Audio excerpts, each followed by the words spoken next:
Hello and welcome to Dice Punks, a tabletop role-playing podcast where we focus on playing full campaigns in less well-known systems. This week, the Frontispiece Four and their ever-growing circle of crime friends spring into action in their operation to rescue Haruhiryu from Goliath custody.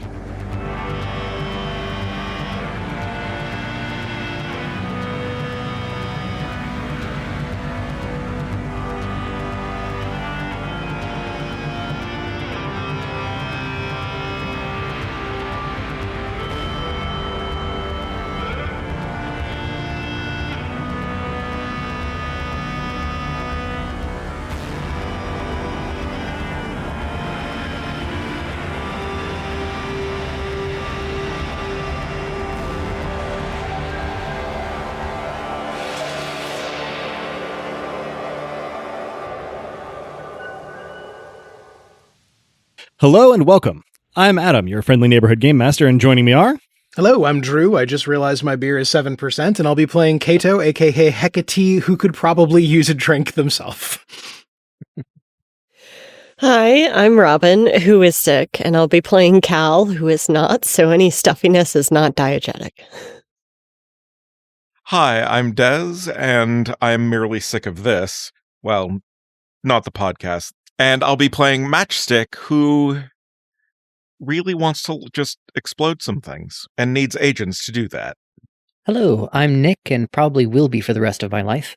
I am also sick, but Ing doesn't have a nose, so probably is not sick. If I may differ, Ing is real fucking sick. Yeah. Ing is so sick of this system. And depending on who you ask, potentially thick with 2 C's. Thanks, everybody. Let's get right into it, given that we ended a kind of a tense moment last time with our recap, this time courtesy of Burn. We continued to plan Haru's rescue from Goliath after a unanimous decision to do so. First, we needed a diversion and found a park in Central Station where there are some NIMBY chucklefucks feuding with some normal people as to who should be allowed in the park. And there's been some increased Goliath presence there as agents of the NIMBYs, and some amount of attempts to suborn like animal drones that I think are for maintenance, but are also in unusually high concentration there. And so Ing, as well as most of Slag Pie, went to that park to assemble and be very loud and distracting, as well as to be a focal point for others encouraged to make noise and make their thoughts known about Goliath and anything else really they felt fit to. As Ing traversed the station to head there, there was thunder. Not exactly something that's common to hear in space. Once at the park, in addition to the profusion of animal drones, Ing found Tran, who, after a conversation, transferred control or facilitated the control of 24 drones for Ing to borrow, I think was sort of the agreed on terminology, even if agreement is, well, Tran's a dreamer now, so who knows what communication really means there. First Aid Kitten constructed party favors, medkits, for all of us, and Cal shared information as to layout and likely staffing of Goliath HQ. Kato coordinated with the FixerNet. I checked in with Allie and K&B. Bronway was going to go get Prolix and reconvene with Gorister at the Frontispiece in case there was some sort of very targeted counter attack. Cal hugged everyone. And then we headed out to Goliath HQ. There was more thunder. Once we arrived, we saw that it was a terribly fascist building. There are only windows on the 5th floor and bare walls to the ground from there, with, from what we could gather of the plans, infrastructure and such in the basements themselves, so unlikely even to be able to use those as a useful entry point. Never mind that the cells are up with the windows on 5. Everything shifted when a transformer blew. This unfortunately did not affect the windows, but it did affect the disposition and arrangement of Goliath personnel, so now we just have to get inside. Easy. Thank you very much. And that covers just about everything.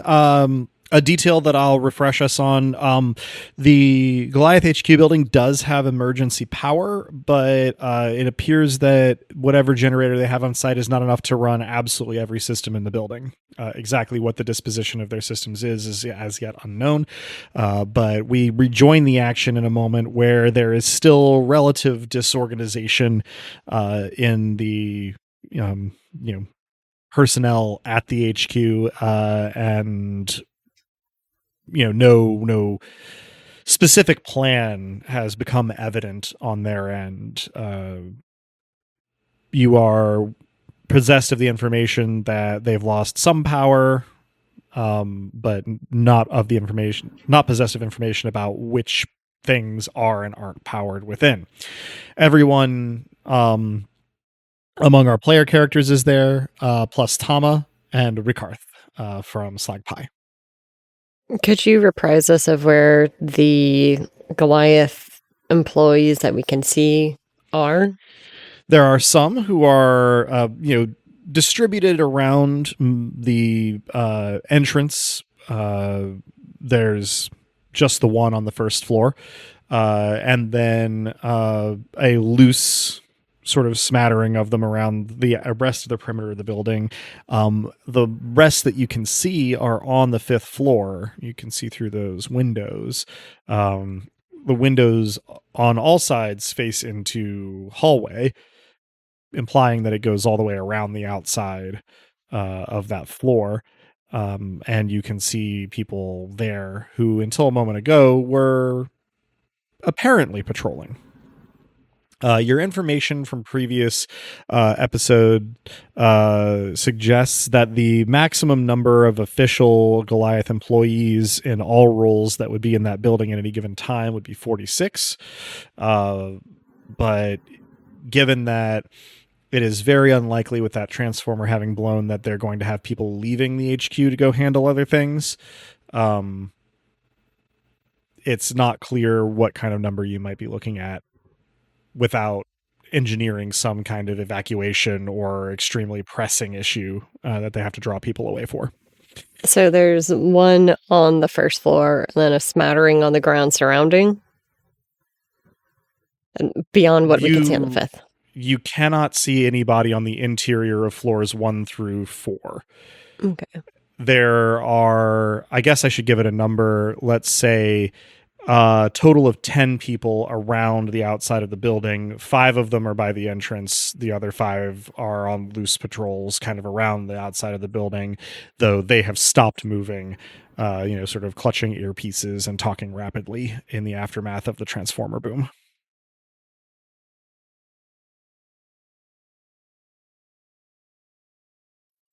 And they don't seem capable of communicating with one another? You're not sure. There seems to be some kind of communication issue in the aftermath of the transformer boom, but enough people are talking into enough communication devices that it's possible that they can communicate with either just the people who are here, or maybe just certain parts of the chain of command, or the drones that Ing has up around the area, can hear kind of the cacophony of people talking, but it's not enough to be able to make conclusions based on, the various, do reads and hellos in the, immediate moment here to say who is and isn't getting someone on the other end.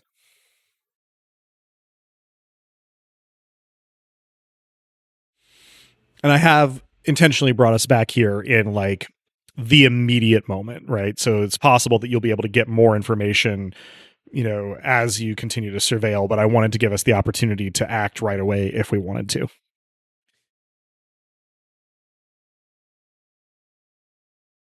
Yeah, I mean, I would if I had a plan, but nothing's come to mind right now. Sure. There was some talk last time, I think, about, sneaking our way in, pretending that one of us is Goliath and arresting the others, but I don't remember where that went. Yeah, me walking in as a potential job applicant too. I think if we're gonna come in now under false pretenses, it would have to do with like emergency response, probably. The time to be subtle may have passed. Mm-hmm. Yeah, I tend to agree because it's pretty. And Goliath, of all employees, would know that there's only 2 human workers for PSS, so operating under the pretense of emergency personnel doesn't seem to be an option. It's a good point. And a good reminder that there are no personnel for emergencies anymore, which seems fine. Yeah. At least in G-Pol's ward. Yeah. Yeah, so this little observation, this kind of brief conference takes about how long it's taken, and in that time the knot of 5 Goliath personnel at the first floor entrance to the building have been reduced down to 2. One has gone indoors, and 2 more have gone to either side, seemingly to relay messages to those spread out around the exterior of the building. This also gives Ing, your drones, a chance to sort of confirm that the people at this headquarters seem to have limited communication. Exactly how their network is set up is still unclear, but it looks like communication within the building is, possible over devices, but evidently those outside the building are unreachable by their earpieces and similar.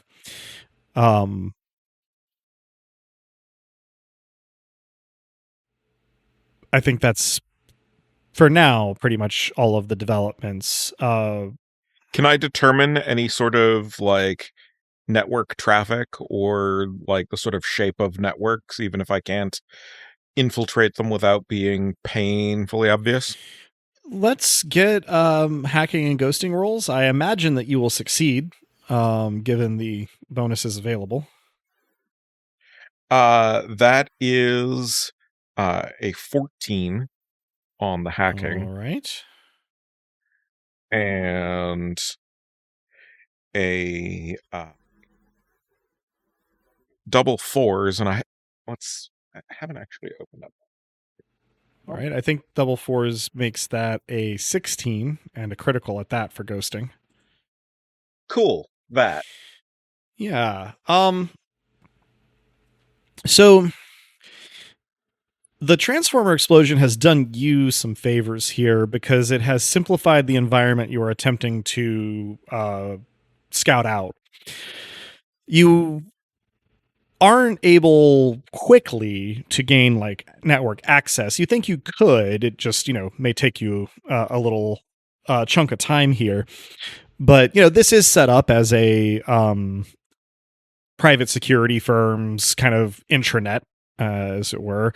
And it would not be as simple as, just kind of pointing at a spot and going in.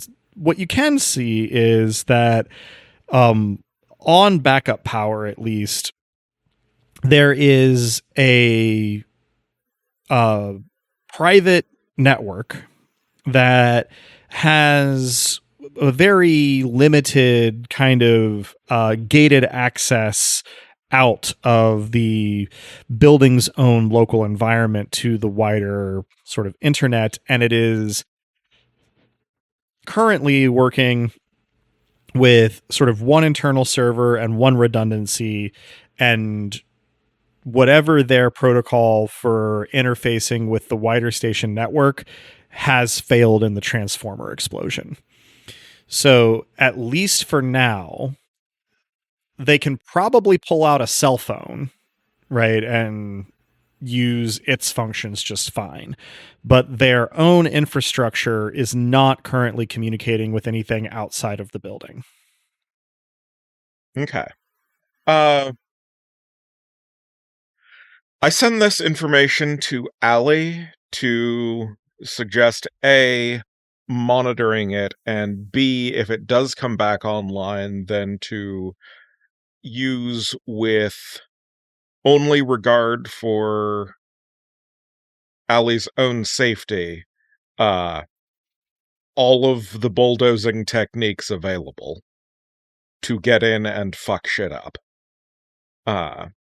Also, maybe knock out cell service to this part of the world. Allie indicates that they'll get on it. The cell service thing, they note, is, a big ask, and also probably terrorism. Yeah, it's not that there are no exploits that can be used. It's that there are a lot of people paying attention and a lot of redundancies. So Allie will do her best. I send my appreciation. Yeah. Meanwhile, what have our other conspirators been getting up to?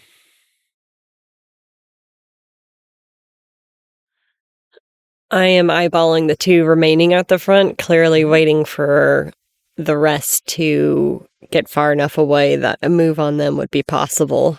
Mm-hmm. I'm likely muttering to Ing and Kato that, could use my sticky shocker to take out one, but we'd have to knock out the other pretty quickly. My knuckles don't crack, but you hear the equivalent thereof. Actuator. I like to think that you just have, like, an MP3 of knuckles cracking. There are a suspicious number of mechanical animals that start to gather in the wings. Yeah, of course. So the two going around the sides get to sort of like halfway down the building and are, about as far as they're likely to get from the entrance. The one who went inside has not come back, and the two who are, still at the front are full of nervous energy in a way that suggests alertness, but they are also talking one to the other. So Tama and Rikarth both look at Cal. Rikarth says, "If we're going to go," and Tama sort of picks up where he trails off and says, "Now's probably the time, but, well, I don't have a whole lot in the way of ranged non-lethal options." And Rikarth picks back up and says, "I don't have much in the way of range at all, so what's the plan?"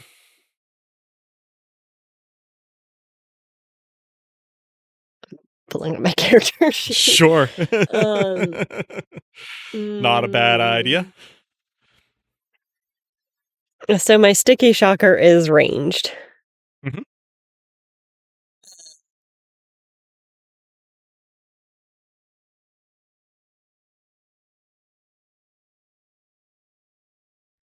So I guess, I reiterate, do I still have my stun gun? I'm trying to remember. I think I do, because I exactly. kept the legal one. Yeah, So- I want to say that you still have it, because I think that Sean Howard asked for one back, and you said you had never been issued one, and he kind of didn't press the issue. Yeah. Well, I wasn't issued one because mine have all come from. Because you yeah. stole Exactly. Yeah. Yeah. He was just making assumptions in that conversation. 2 have been stolen. Indeed. Yeah. So I'll probably pass one to Tama or Rickarth, whoever takes it first. Tama does. And then what's our cover like approaching the 2?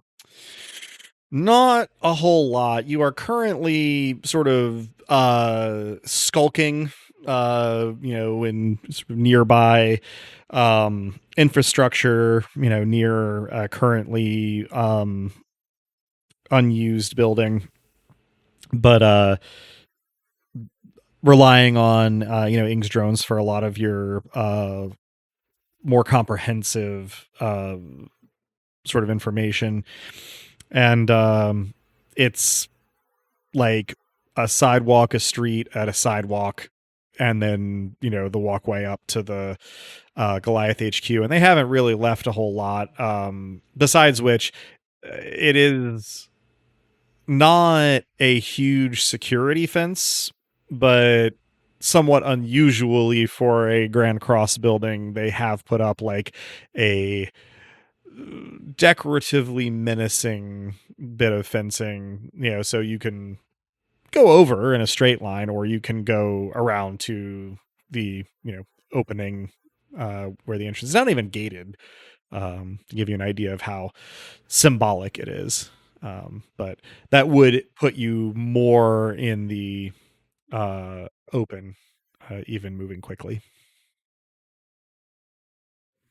So,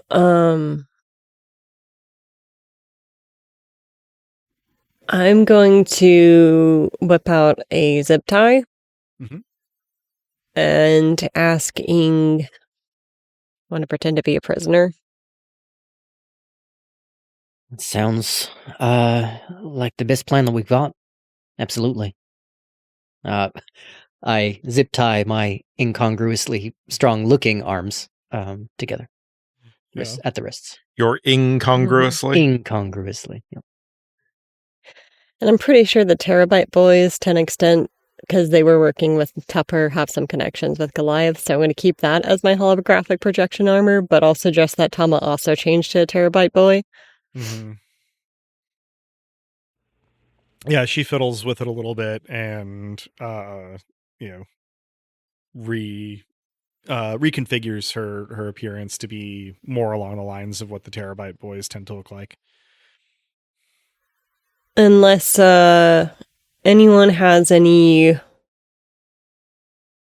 objections, I figure we'll march straight up under the pretense of having a hostage from Law Zero, and asking for cash there, and then when the opportunity arises, zap them.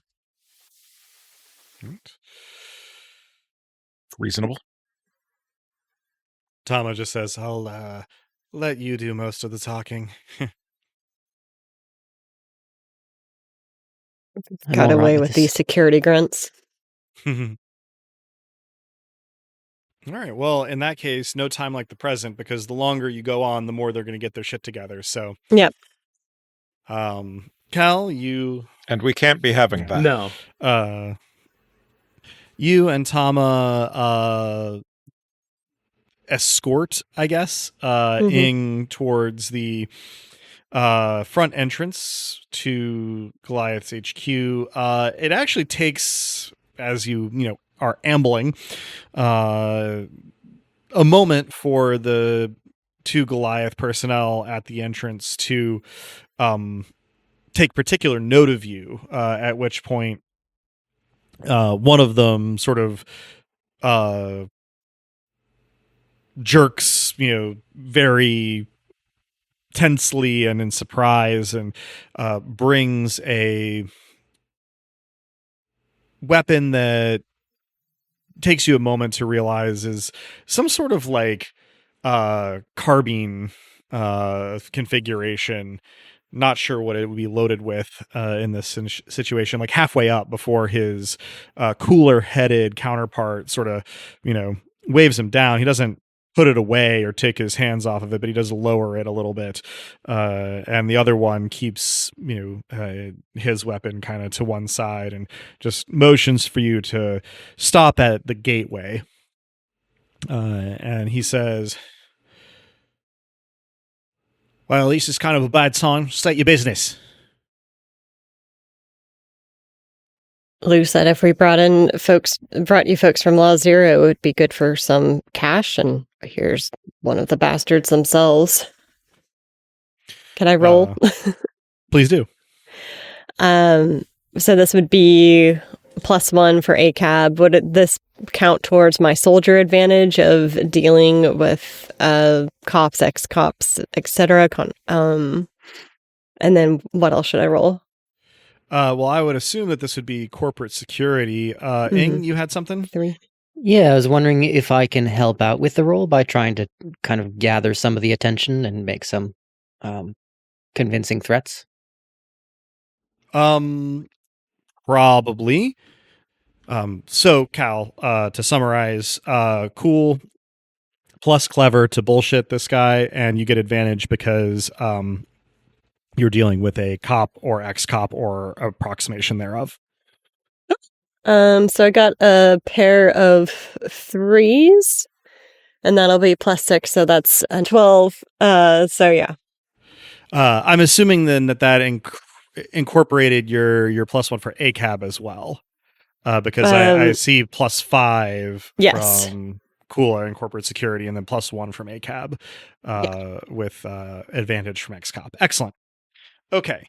Now, and that would be also doubles. I got mostly sidetracked by that. Indeed. Yes. Good to point out. And Ing, you were saying you were going to try to sell this, as the prisoner coming in, the Law Zero malcontent. Somewhat perhaps generously on my part, but because I think it's fun and I want to, I am going to give you an opportunity to bullshit as well. That is going to be for you, Cool at +2 and Android rights movement at +3, since you are trying to be an Android criminal. So that is to be 2d6 + 5. I dropped a die. I'm re-rolling the die. So it's a 9 on the die +5, you said? Yeah, so it'll be 14. Nice. Well done. So, what exactly do you do in this moment, Ing, to try and sell yourself as a Law Zero miscreant? Yeah, well, the cash won't do you much good when I pull your entrails out through your spine. I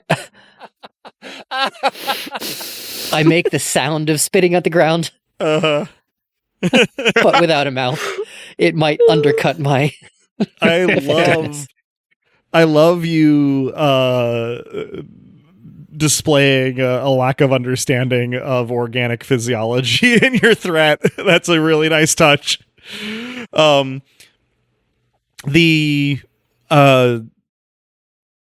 The Goliath guard, who was twitchier as you were coming up, sort of gives you kind of a halfway between baffled and offended look. Baffended, I guess, look. And the other one just kind of blinks a couple times and then looks back at Cal and says, well, identify yourself and we'll see if we can take custody and we'll have to get back to you. I don't know. You must have heard the transformer explode. We're not in great position right now to be processing transactions, you see. You heard him. There's no cash for you here. You might as well set me free. You're all meat. All wet and soft. The other one, the twitchy one, pipes up speaking to his counterpart and says, no, I ain't never heard an Australian android before. Ain't never. friend of yours? To which the one who's been doing most of the talking just gives him a scowl and goes, "No, not a friend of mine," and then turns back to Cal and Ing and says to Cal, "Look, I'm talking about identification. Your papers, your cards, whatever you've got to show us who you are. Come on. We're in the middle of something, as I think, made pretty clear." And as they're conversing, I'm still casually moving towards them, making a show of looking furtively around just to make sure I'm not caught by, lookers on. And I'm going to spare you, Adam, because I don't remember the name myself, but way back during the auction, there was a terabyte boy who was former PSS. Yeah. Whatever that name is a name that I'm going to present. We don't have to say it on air because I don't have my notebook in front of me. Yeah, it would have been a minute. Yeah. And as we move forward, I'm stumbling a little bit in front of Cal to give a bit of visual cover and try to draw some attention onto me. Mm-hmm. Okay. So between these, sort of gambits and the distraction afforded by the conversation between the two of them, you draw quite close. If you want to have the drop on them, this is when you've got the drop on them. Mm-hmm. I'm going to pull your nose off and stick it in your eye. I make to grab my identification per request and instead bust out the sticky shocker. Alrighty. So, point of order before we get into combat. I just wanted on the record that I'm recording each of Ing's statements for later use.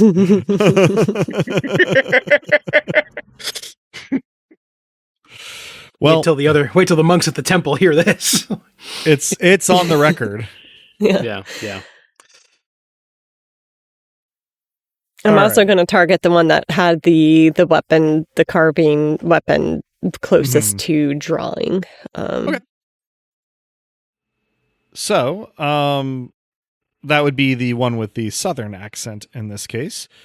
So go ahead and make a ranged attack here. But let's decide first which of the sort of combined moves that you are doing here. Ranged attacks can be part of take cover, distract, flush out, pin down, or rush. I'm torn between pin down and rush. I feel like rush is more thematically appropriate here. Mm-hmm. It gets you up close, yeah. Well, I don't necessarily want to be up close, being that I'm more of a ranged fighter, but we'll go... Up close is perhaps more out of the way of other people seeing you. We'll go for rush. All right. And sticky shocker. Any damage boxes marked by this weapon are stunned, doubles the penalty from that damage box if applicable until cleared. All right. So this will be my gun go pew pew plus. Quick for a ranged attack. So that'll be another 5 with +1 and advantage. All right. Okay. Table talk. I have the option of choosing either a pair of 2s and then or should I just go for 7 plus to make it a 12 total? And not have the crit of the doubles. I'd say 12 total. We'll go for that then. I would agree. Okay. So you do manage to connect as you sort of cover the remaining distance towards the one with the southern accent. and you, let's see. Yeah, your shot connects and you close in. You now get to either push him back, knock him over, or grab him.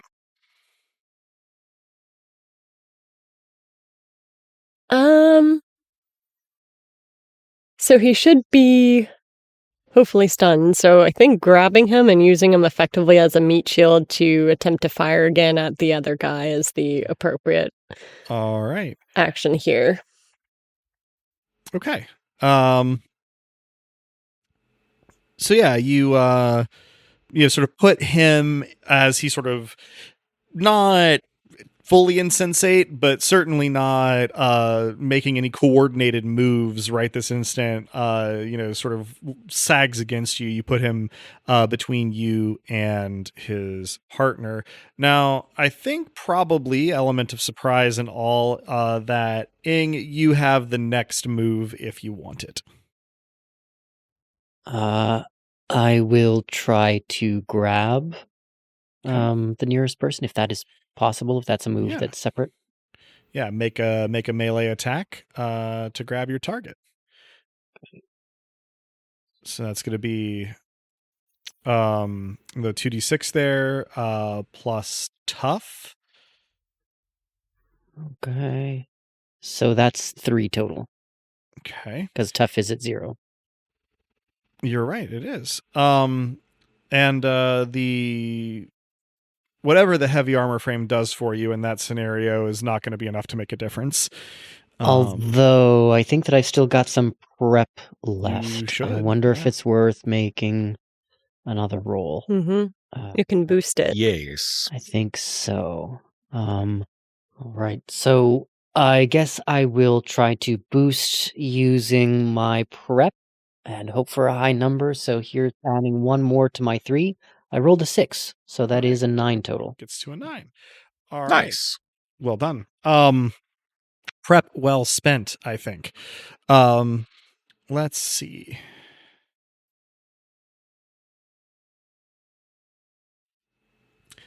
You guys are at about roughly equal size, so yeah, you both become grappled in this process. He is surprised that you are free and grabbing at him, but he is the larger of the two and sort of the more attentive of the two.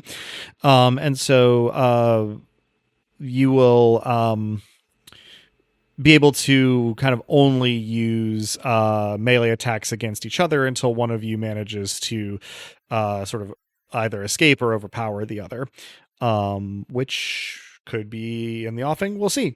In the meantime, however, Tama is there. Tama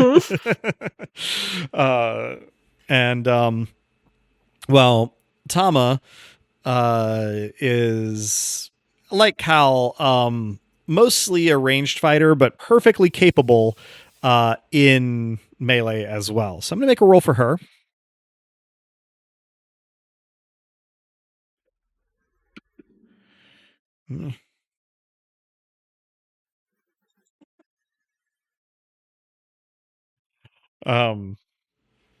Tama rolled snake eyes.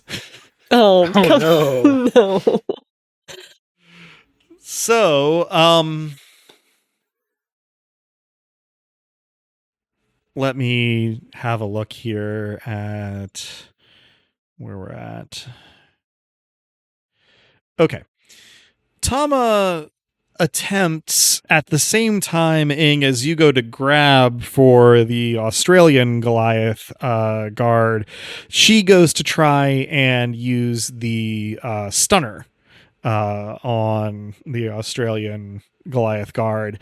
She manages to avoid making contact with your chassis in the resultant kind of flail, but only by essentially losing her grip on the stun gun.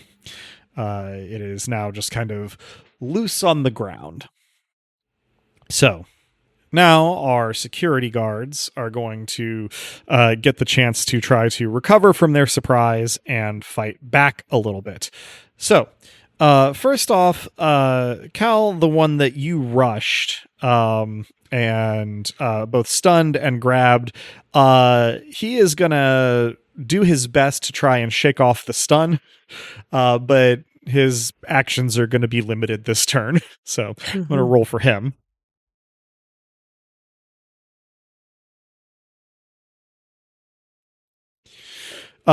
He manages to exert motor functions, but not in a way that is effective or complete in the sense of a recovery. In the meantime, Ing, the guard that you have grabbed is going to attempt to gain the upper hand on you. Mm-hmm. Believe your tough defense is 8. And kind of a stalemate. You know, he is not able to wrestle your metallic bulk effectively, but he is able to keep you from getting the upper hand on him. Cal, you have a still partially stunned human shield. And Rush is on cooldown. Mm-hmm.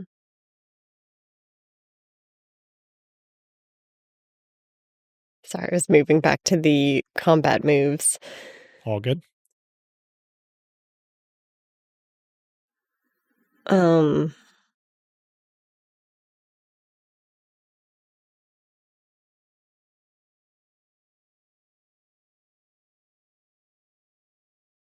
issue I'm running into is that I want to blast him at point blank. Okay. But there doesn't seem to be a move for that. Sure. One of the things that the rules do say about the combat moves is to adapt them to the specific, scenario that you're in. So could I make a petition for this to be a distract? With the intention of distracting the other guy with the visual of me raising something to this guy's head and firing. Would be quite a distraction. Sure. So I think what we're going... Where did you learn to negotiate like that? I think what we're going to do is we're going to have you make your ranged attack action here. It's going to be at disadvantage because of the close quarters, but that's going to be offset by your advantage for XCOP. So you'll get the same roll as last time, but without advantage. Okay. So 2d6 plus 6. I believe so, yes. You do still get the +1, yeah. Oh, okay. That's a better roll. So got a 6 and a 3. Okay, so that's 9 plus 6 is 15. All right. So if I am mathing correctly, and boy howdy is that a feat. Not a guarantee, shall we say. We've got, so that's okay. He convulses and sags. And is not like out like a light, but he is gonna be a minute in regaining his feet. And I mean, it has only been like a few seconds since this whole scuffle started. And boy, does this other guy ever then need to make his cool save here because that was incredibly distracting.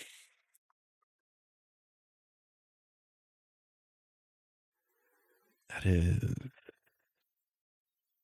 I mean, having a high attack roll there also helped to distract this guy, which is,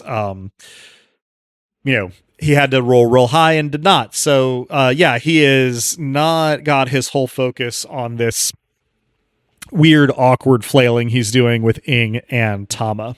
Now, I'm going to rule that despite flubbing her last roll, Tama is not grappling right now, so she's going to get to go first before Ing does here. And she is essentially going to tase him. an effort to she does not have Regain. the stunner anymore. She dropped it because of her critical failure Snake last eyes. time. Dang. So instead she's essentially going to attempt to like run in and grab this guy from Ing, who clearly is having a tough time. So let me make a roll for her.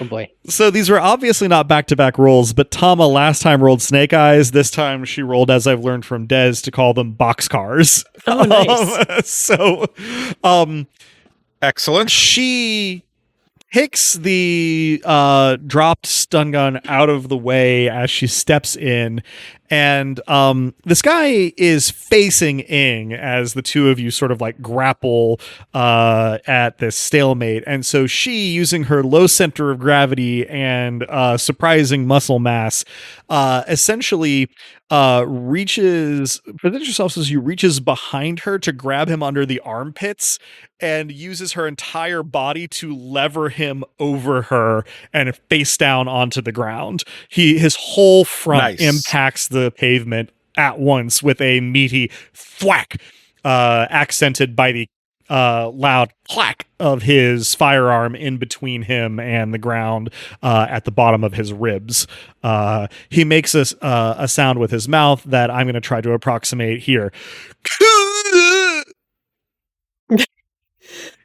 Fatality.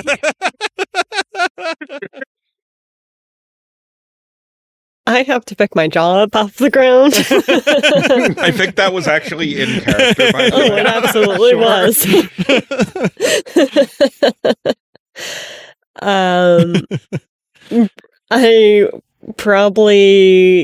I quickly work to zip tie my unconscious meat shield and deprive him of his firearm and possibly identification if it's easily found. I mean, he does have like a Goliath like badge that clearly has like an RFID chip in it, so you know that you can find easily, and so you pull that off. Tama immediately sets to work helping you with disarming, grabbing ID, and zip tying. She uses a couple more zip ties than you would have to zip tie the soles of their feet together, and then sort of like, you know, their ankles, like, you know, person A's ankle to person A's ankle, but person B's shoes to person A's shoes. Basically, she's got a plan. It's a weird one that takes a little more time than you would spend, but she just jumps right in. Nice. She shrugs. She says, "They'll come around sooner or later, and I don't want them to be able to stand up easily." Is there an easy place to stash them that I can see? Bringing them inside the building with you is basically the best you've got.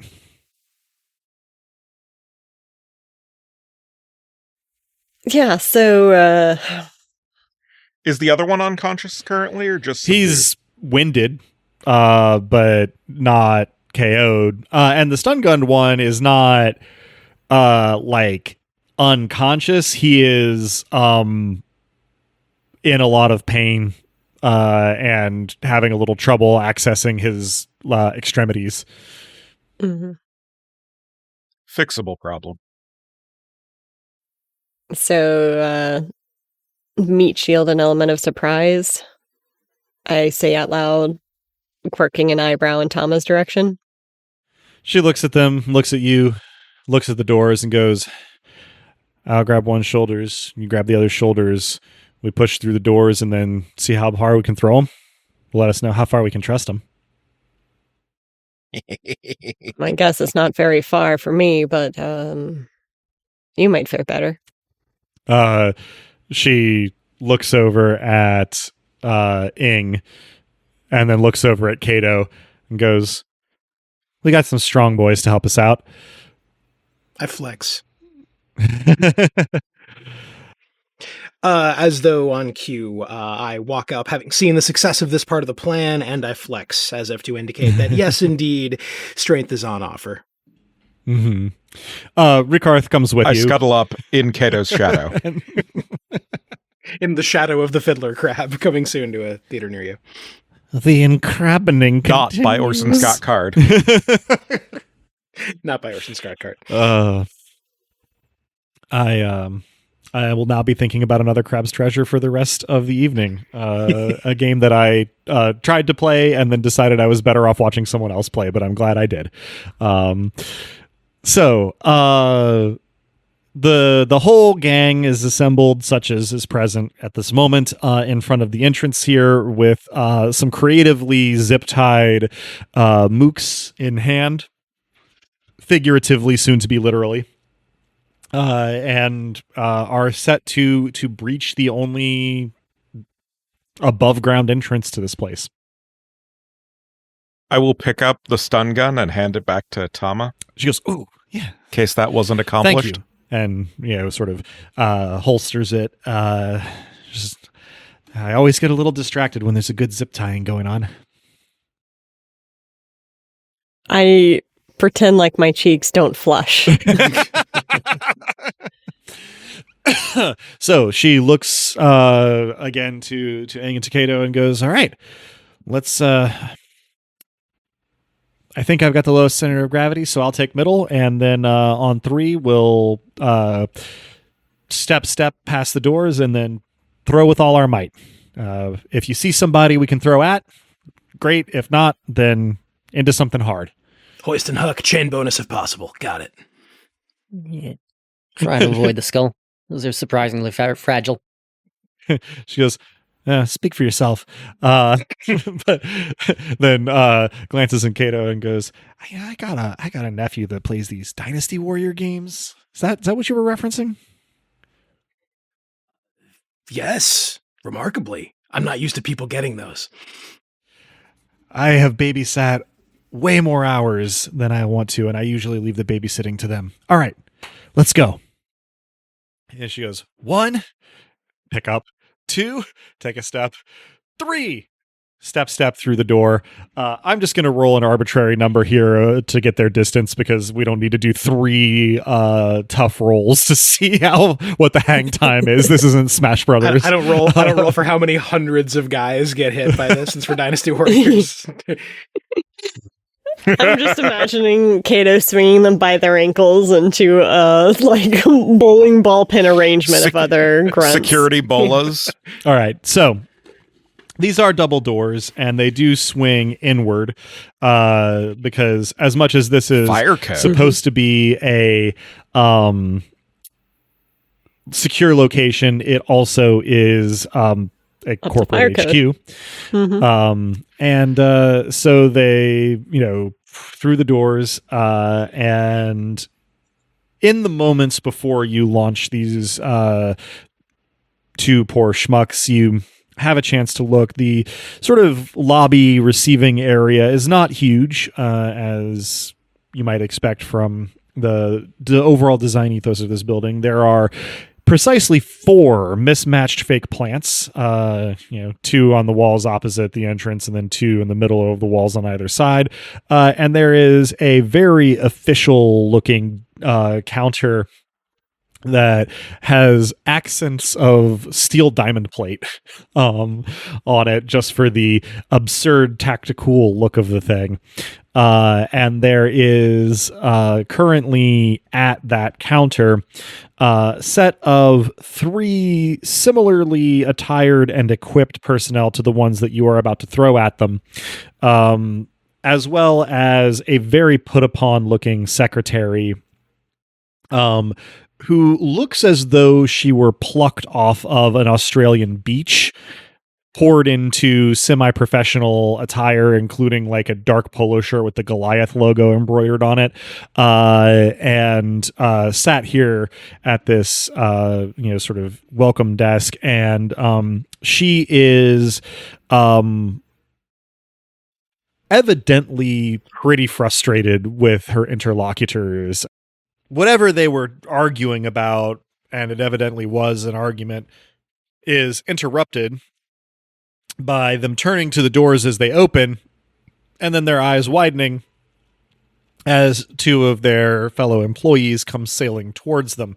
Now, it is a smallish lobby / receiving room, but it is pretty big to be able to coordinate 3 people throwing 2 people who've been zip tied together kind of awkwardly across the room.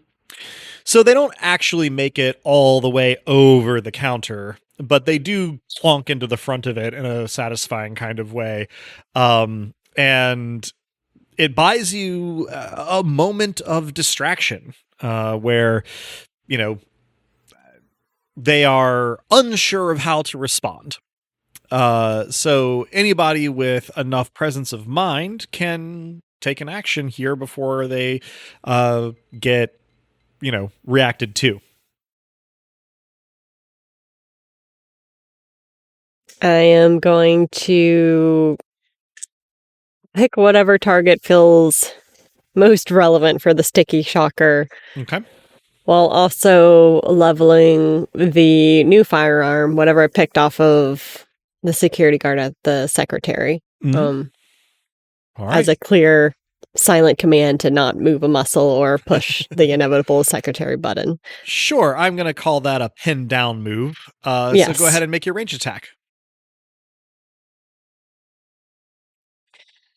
I have a pair of 4s. And then, so that'd be 8 plus 6 is a 14. 14. Yeah, so against that's okay. You hit one of the goons behind the reception desk, kind of on one side of his face with the sticky shocker. We haven't been too descriptive about what the sticky shocker is or does. Basically, it launches an adhesive stun charge. So when it hits somebody, it kind of and then that's the technical explanation. We can, try to dumb it down a little bit more later. But so what you're saying is this dude will never have any further issues with TMJ. Yeah. Free TENS therapy. So it kind of hits him on the side of his face, and part of his ensemble is these kind of, douchebag recording a TikTok in his truck glasses. So it does interfere slightly with the charge, but it isn't like he's okay. He's basically staggering backwards, as it finishes discharging. The let's see here. The secretary receptionist, she as soon she does not stop to see what you're doing or saying. As soon as there are strangers in play with an aggressive demeanor, she just hits the floor behind the reception desk and is out of the line of view. Ing. Anything in particular right off the bat? I guess I'll try to rush, dive over the desk, and see if I can get to the person that was just out of view. Okay. And try to knock them down, pin them down, etc. Okay. That would be the secretary, right? And there's still 2 other armed guys. Mm-hmm. Yep. Yeah. Well, yeah. Are the armed guys still near the desk? Yeah. Mm-hmm. Maybe I'll go after one of the armed guys. Well, go ahead and make a melee attack then. This will be with 2d6 plus tough. I don't believe that you have a skill that affects it, really. Yeah, I don't think so. Can I try to prevent any signal from going out? We'll get there in just a moment. Okay, cool. The dice say 8. Dice say 8. All right. So, you very quickly take sort of like a flying leap over the desk into a tackle. And I mean, you're pretty heavy. You sort of hit the shoulders, like, you know, your hands on the shoulders of the guy you were aiming for as he's kind of like trying to bring a weapon to bear. And you both tumble to the ground behind the desk, causing the secretary to sort of ball up and do like a little curled up shimmy towards the back of the room, just kind of trying to, you know, protect her face and neck.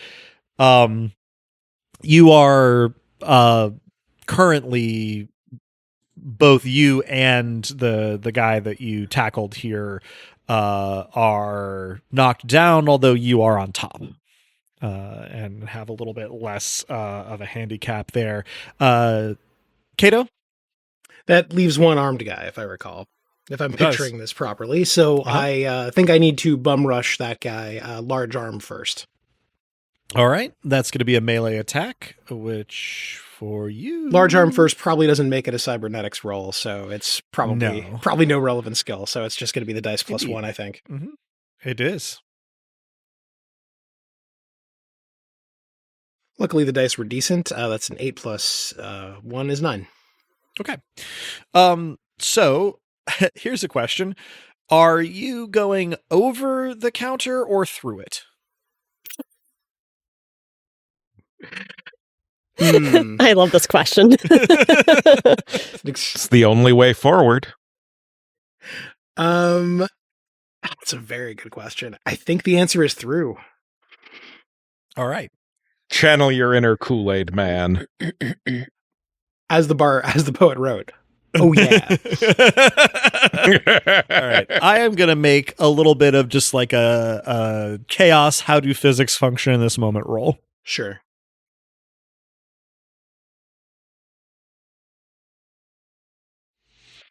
Turns out, because of the steel diamond plate accents and overall more aesthetic than practical construction of this counter, it's pretty top heavy. Now, that means there's a lot of mass to run into, but it also means that if you do move that mass, it kind of goes. And so you, the counter, the guy you're tackling, all sort of go over, landing partially on top of Ing and their guy, and just shy of where the receptionist had managed to get to. Cal, your guy has continued to stagger toward the back of the room and is out of range of the falling counter. This, however, gives Tama pretty much like kind of free range of the room. That's not really a phrase, but that's what I'm going with. And so she completes the rush flush that we've got here for attacks, and basically does a highly illegal football tackle toward the guy who's still on his feet. This would definitely get a flag on the play. And she like shoulder spears him into the wall. He retches and sinks to the ground. It is immediately weirdly quiet because like there are still a lot of people doing some version of like struggling or trying to move, but compared to all of the crashing that just happened, like night and day in terms of volume level. Byrne, let's go ahead and get a hacking and ghosting roll from you to see if you can preempt signals from the local devices in this area. So that is a pair of 5s for an 18 for the hacking. And the ghosting is a pair of 2s, so only 12. Okay. So you have not been idle during all of this. You've been continuing your examination of sort of the local network here in Goliath HQ, and sort of entering this room and, you know, combining that with your knowledge of the external shape of the network, you are able to get essentially notice of incoming and outgoing signals, and then should one appear, you will have to, sort of wrangle them individually. Currently, it doesn't look like the receptionist got to a panic button before huddling away from the counter. There is nothing currently attempting to leave. At this point, Rikarth strolls in, looking pretty unhurried and unbothered. The doors have sort of been swinging closed, and he just shoulders one open enough to get in, and then sort of looks around for a moment and gives a one-shoulder shrug, walks over towards the downed counter, gives each of the struggling guards grappling with Kato and Ing a very precise kick in their headular region, which doesn't do like a movie KO, but does give you guys the upper hand and disorients them mightily. And then he reaches down, picks up the reception desk, not easily, but there's, no doubt in his mind he can do it, and sort of slides it over to block the door. Does this with his hands, and then says, "Is this all they had down here? Well, easy enough for us." Did the secretary have a terminal or anything that she was working at? There is a pretty busted tablet that fell on the floor when the... Cool. I will appropriate it. Excellent. I'm going to set about zip tying with Tama, but I am going to take the secretary. Obviously, zip tie her, but leave her legs more or less hobbled, so she can still move, but with difficulty, and essentially use her as a hostage. Apologizing profusely, saying, "Look, we're not here for you. We're just here to rescue some people in your custody. The more you help us, the less harm we'll do." She is looking at you with very wide eyes and a kind of slack jaw, but says nothing right now. She just gives you a slow nod, and then sort of looks down in a little bit of a daze at her zip-tied extremities. I'm also going to, what I can't carry from the other guards in terms of firearms, I'm going to empty the magazine and discharge so that they're functionally useless. Sure. I'll tuck the magazines into various pockets on my cargo pants. In doing so, you ascertain that the weapons are loaded with sort of less lethal rubber bullets of a relatively small but not at all harmless caliber. But each of these people does have live ammunition in one magazine on them. So, they are prepared to go loud, it would seem. Do they have any bulletproof, like, vests or anything of that nature? That's a good question. The two that were out front were wearing torso armor. The three that were indoors were not. They are all carrying the same sort of carbine pattern weapon. Cal, I'm going to guess that you're probably not like Tom Clancy levels of like military hardware memorizing. Chances are good that like this is something that you like kind of rings a bell, but like you don't have its like manufacturer serial number to mind. You're just like, oh, I've seen Goliath with these before. But you're able to quickly sort of verify that these are relatively high velocity for Rent-A-Cop weapons, semi-automatic, probably fairly accurate over the types of distances that you'd get in Grand Cross. So not battlefield hardware, but heavy duty for like the context. Yeah, I'm going to distribute this. So, I know it's a bit of a retcon, but as I'm zip time, I'm stripping them of their tactical vests. Mm-hmm. I probably hang on to the one that is less recognizable because I can't vouch for its safety. Mm-hmm. But the rest I distribute to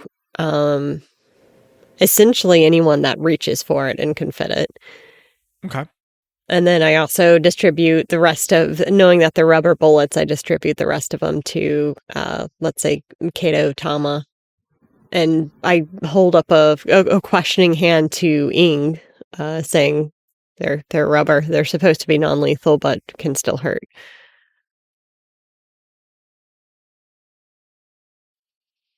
I'll take them just in case. One, I'm surprised that you are not foisting one of them on me unless none of them look like they'd fit me. But two, that was implied. As laughing guy, I now look like Sean Howard. Because fuck him. Because fuck them. Yeah, you definitely get one of the known protective nature vests. Cool. Do make notes so that if I zone out, you guys have the record. Yeah. There were how many? So there were two tactical vests outside. Oh. Yeah, they're just the two because they were. And then outside. so I must have misheard about the graphite one that I didn't recognize. That was more of a gun. Yeah, no, that's all the guns. Oh, Yeah. okay. All 5 of these guys had this gun. Yeah. Well, Sorry I for the definitely don't confusion. keep a vest then. Okay. I probably throw one to the kid and then hold up the other for whoever grabs it. Rikarth and Tama kind of look at each other, look at the vest, look at everybody else. The odds that we find one that fits me are basically 0, so help yourselves. Yeah, I knocked twice on my chassis. Rikarth and Tama both nod. Tama indicating that she's got armor under her holographic projection armor already, and Rikarth just not saying anything in particular. I also tap the big arm with the little arm, as though to say, probably fine as well in the great scheme. Yeah. Does Rikarth take it? No. I mean, I guess if you literally go up to him and like try to push it toward him, he might, but he, sort of just did the shrug after some eye contact with Tama. He seems to be intending for you to wear it, but he hasn't said anything. Is it better than my padded clothing layers? It's probably about the same. Let me double check your sheet real quick. Because your padded clothing layers are going to cover more. Yeah. Okay. And I can't stack them? No, you could trade it off and get +2 for just torso. But the padded clothing layers give you entire coverage. I may up my torso then once Rikarth makes it clear that he's not interested. Yeah. With sort of like I at first like kind of shove it in his direction and then shrug and put it on. Okay. Not to completely derail the momentum by distributing weapons and what have you, but. No, and I mean like the fact that you managed to do this without raising a building alarm gives you the time to, optimize. That is the advantage you have gained. So just to make sure then, Tama takes one of their weapons. You've got one. Ing has taken one. That leaves 2. So Tama, Ing, I would hand one to Kato and I'd probably try to hand one to the kid too. And I will not take it. Rikarth will reach over and kind of grab it, interrupting this little bit of a standoff. It looks somehow like Ing is larger than Rikarth, but somehow Rikarth makes the gun look smaller holding it than Ing does. And sort of eyes it suspiciously, but keeps hold of it.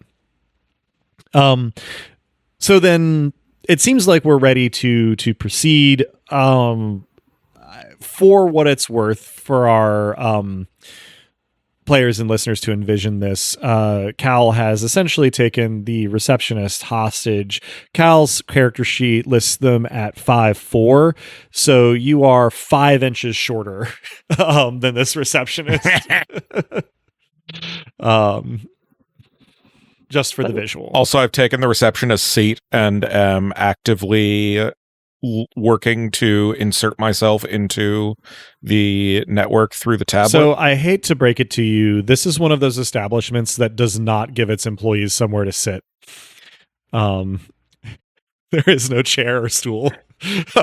Then I am going to go over and sit my ass down and lean back against the top of the desk that is by the door.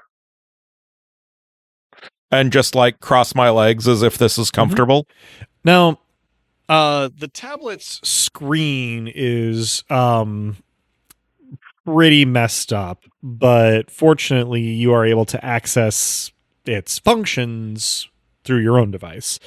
What are you attempting to accomplish? One, see what I can access. Okay. Two, prevent any signals from going out, if this is connected in such a way as to fully accomplish that. So you certainly can prevent any signals from going out initiated by this tablet. That's easy. I mean, right. I am holding it. The way that it is set up is with relatively limited functions. That does not necessarily mean that it is an absolute barrier to your being able to accomplish these goals. Yeah, can I jump up my authority on this? That's going to be another hacking and ghosting roll. I have faith in you, though. Yeah, that's a 7, so a 15 on the hacking, and that is boxcars, okay. So full on 20 on the ghosting. So while the OS interface does not make it easy, you immediately recognize this OS as one that runs at its core on Unix. And so given enough grumbling about it, you are able to, essentially get full administrator access on this device, which then allows you to start, working your way through the security in the network. This is... Everyone is treated to a sort of blow by blow of me bitching about the security flaws on which the system is built. Yeah. So this is going to take a minute or two. Yeah. We are, by the time you have gotten as far as I have described, ready to move on. Everyone else has gotten set. Everybody who was here has been secured. It needs to be. So I have not described yet, but they're in the middle of the wall opposite the entry doors. Is another door with a sort of security scanner to get deeper into the building. Presumably deeper into the building, there will be a way further up into the building, and then presumably further up in the building will be the prisoners that you are trying to rescue. So you've got a hostage who has so far said nothing, done very little. Is there a floor plan now within my access? No. Gross. Yeah. I bitch about that as well. So how are we proceeding, and is Matchstick coming with? Matchstick, I think, is not coming with unless I am specifically mandated to be. I look disapproving. And when they realize the door is blocked, the first thing they're going to do is shoot at it, right? Yeah, that's fair. What a good response. Ing? I asked the secretary where there's like a conference room or something. It takes her a moment to register that you're speaking to her, and she kind of looks and goes, I think they're all up on the second and third floors.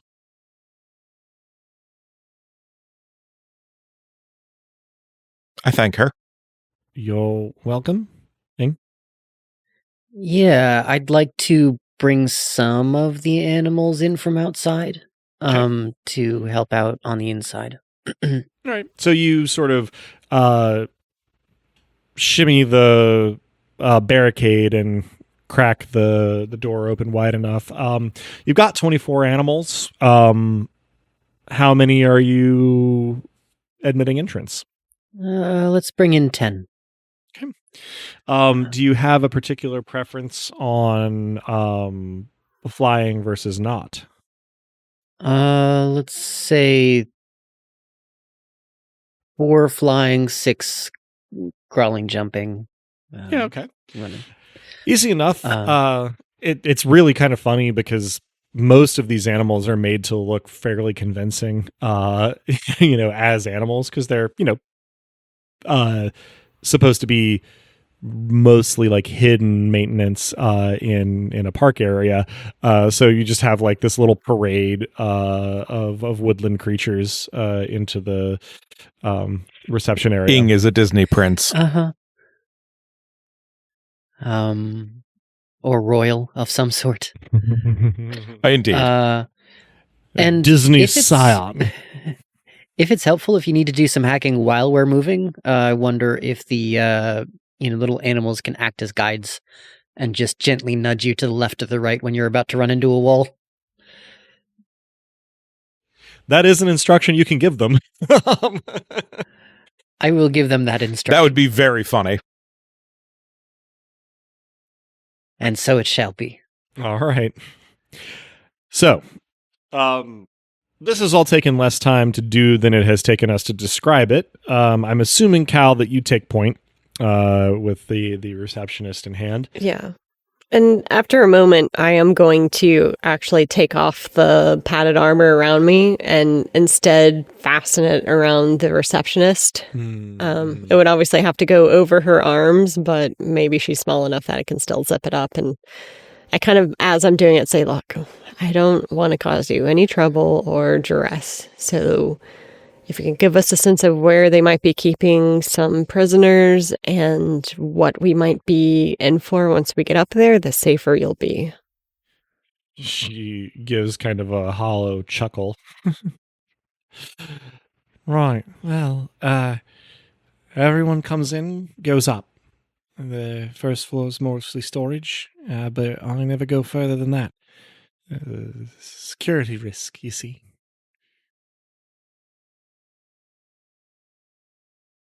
Right. Well, for what it's worth, and I'm not sure it's much, I am genuinely sorry about this. Well, that's good then. I kind of march her forward. Mm-hmm. And you use one of the cards you got off of the guards to open the door and head down the hall. And she wasn't kidding. The first floor is laid out like a storage facility, like a self-storage facility is. Various sort of alphanumeric coded units and lockers. There's maintenance and infrastructure. There's very stark fluorescent light, and there is a door that indicates stairs at the sort of other end of the long central hallway, with a little arrow pointing to the right of it for elevators, which seem to be mostly intended for cargo. There does not seem to be anybody in evidence right this instant, but given how much stuff seems to be kept here, you're not sure how long that's going to last.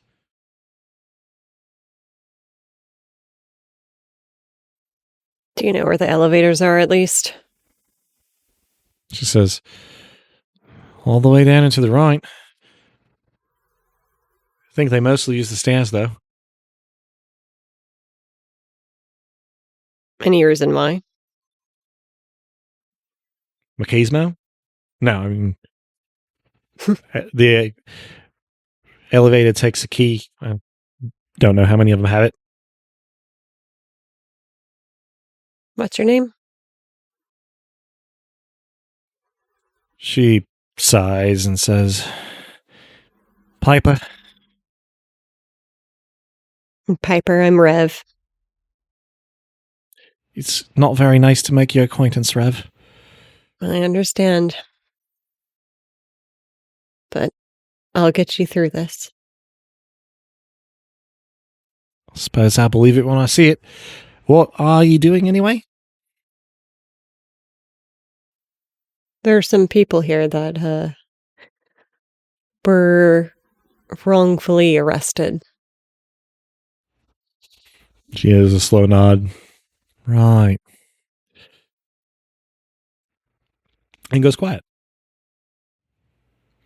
Presumably, while this conversation has been taking place, you've been moving forward. Rolling. I guess the question is stairs or elevator?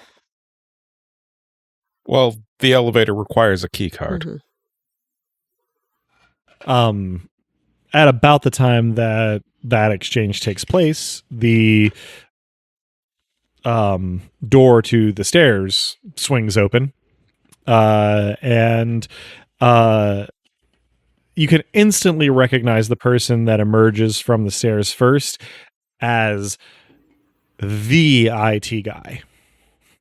He's got like sun-starved skin, even for somebody in space. He has sort of like tousled, not entirely kempt hair. He's got the black plastic glasses that I am currently wearing IRL. And he's wearing a gray polo shirt, buttoned all the way up, tucked into pleated khakis, with a horrifying faux leather belt, and beat up sneakers. And in the time that it takes you to immediately identify, oh, this is the IT guy, he stops stock still 2 steps from the door that he just came out of, and pauses mid-sentence, and just kind of like looks a little slack-jawed, allowing you to see that he was talking to somebody who was still coming down the stairs behind him, dressed in more of Goliath employee wear. So you do, during that process, have a drop on him at about the distance of, let's call it, what would that be, 15 yards.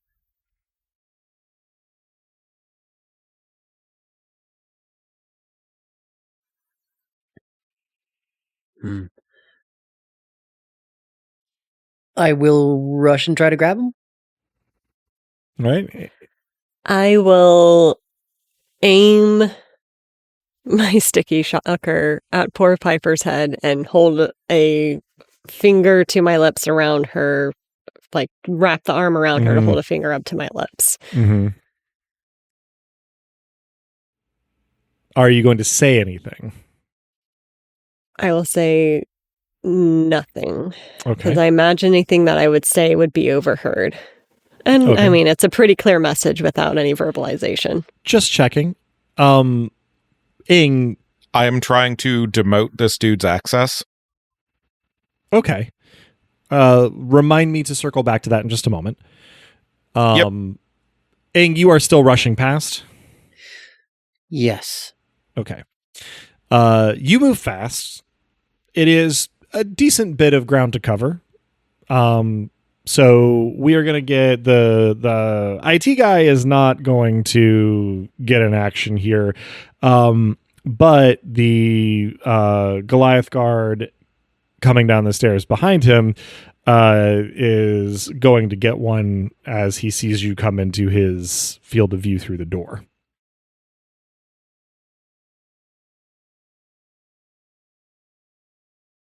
All right. I may have mentioned this before. It's probably common knowledge. Guns are loud. And you're currently TIL. You're currently he's in a stairwell firing into a close quarters hallway. And it's clear that it is in fact a firearm and not some kind of compressed air, something or purely mechanical thing or magnetic thing. He fires off a 3-round burst. So, very rapid, the action of the bolt, the report of the percussion caps on the rounds. Ing, you are not hit.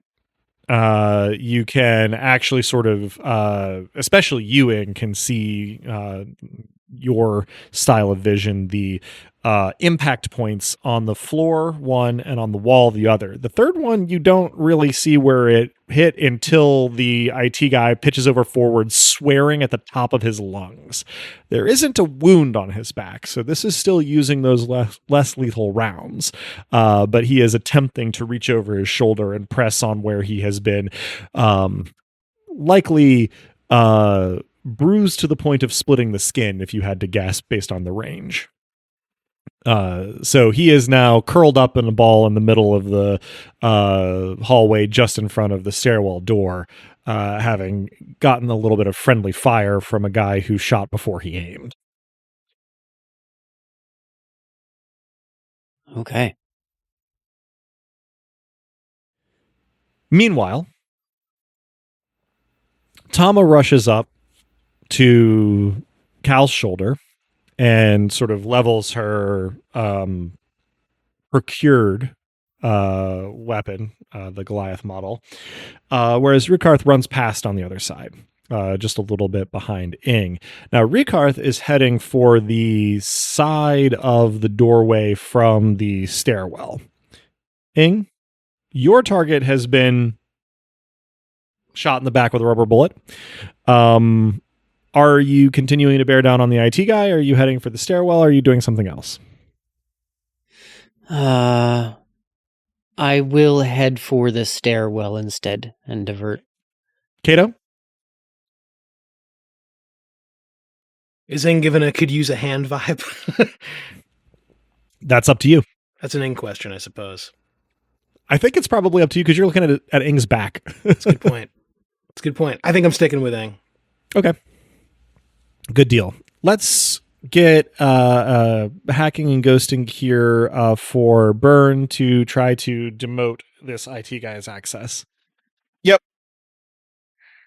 That is an 11 on the hacking. Okay. So 19. And that is a 7 on the ghosting. So 15. Okay. You are already looking at like access stuff, and so you immediately just look at the most recent sort of access log to the stairwell, and you essentially delete the record. And this guy's credentials are just no longer in the system. It doesn't take but like maybe a combined keystroke and click count of like 20. And maybe 3 to 4 times that in seconds. Fuck this guy. He no longer exists in this building. In fact, it's unclear whether he'd be able to get out if the front doors were still functioning correctly. So that part at least is done. And the thing about having had gunfire now is that there probably isn't anyone in the building who didn't hear it. They may not be able to tell where it was coming from. They certainly don't know why it was happening, but there has now been a very loud sound. So, the guy in the stairwell is not extra specially visible from further back in the hallway, but as you are getting closer, those of you who are running up, you are able to see that he's Goliath goon like any other, and that he is essentially retreating to the landing above him to try and bottleneck you guys through the doorway, and pepper you with rubber bullets as you come through. Now, the description I have just given is what Ing intuits from watching this. Unclear whether or not Rickarth has the same kind of tactical instincts. Cato, probably you were just like, oh, he's climbing back up the stairs, and whatever you do with that information in character is up to you. Cal, you are able to see from a distance that he's moving, probably back, along with Tama. How are you approaching the situation? Individually, collectively, or both? I try to isolate the key cards that we've retrieved and give them access to the elevator. And indeed, like full access. That is certainly within your level of access right now. A real stupid portmanteau, but I like it. I love it. It's good. It is, going to take a moment to, adjust everything accordingly. In the meantime, those of us paying more attention to the armed opponent in the stairwell.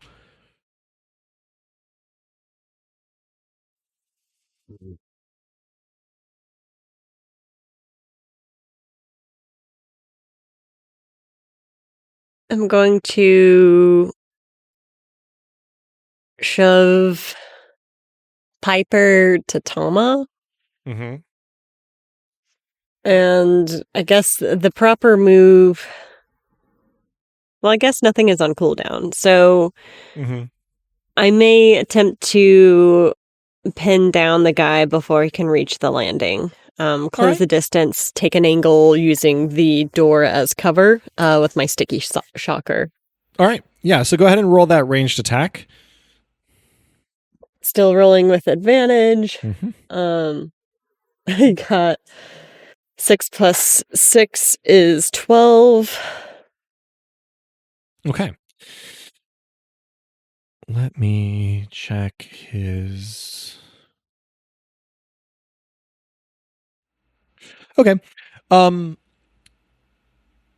So he is retreating up the stairs to the landing, and you sort of are hurrying forward, having pushed Piper over to Tama to try and use your sticky shocker to arrest his progress. You kind of, keep the, doorway between, him and a perfect line of sight of you until you take your shot. And when you manage to, sort of cover that distance and get your shot off, he is like 3/4 of the way back up this flight of stairs, and he is speaking into his earpiece. You're not able to catch in the echo of the stairwell and the ringing from the gunfire earlier exactly what he was saying, but whatever it is, you interrupt it.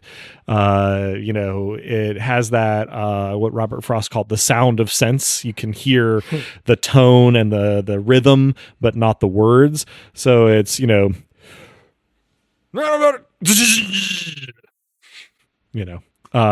does not go down in this, but The stairs would have been so satifying, Adam. he sort of stumbles Ka-clunk, and ka-clunk, leans up ka-clunk, against ka-clunk. the banister on the leg you didn't hit, as he sort of like tries to shake his arm, back into some feeling here, which means that it's an opportune time for any of our other player characters who are approaching the stairwell to take an action before he's able to sort of like regroup and, get back to doing what he was doing. When it comes round to my turn again, I'd like to turn off comms. Okay.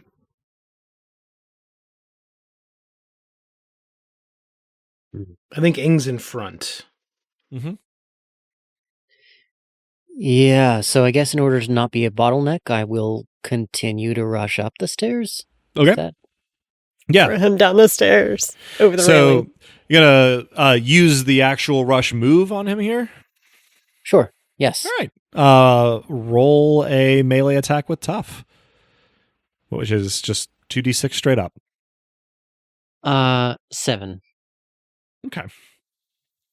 You pressure him, but even partially stunned, he is able to sort of like, kick scramble his way kind of back up away from you. And so you are in his space, but you do not have like control over his movements at this point. This does interpose you between any shots he might take and anybody else, but it also interposes you between your team and him.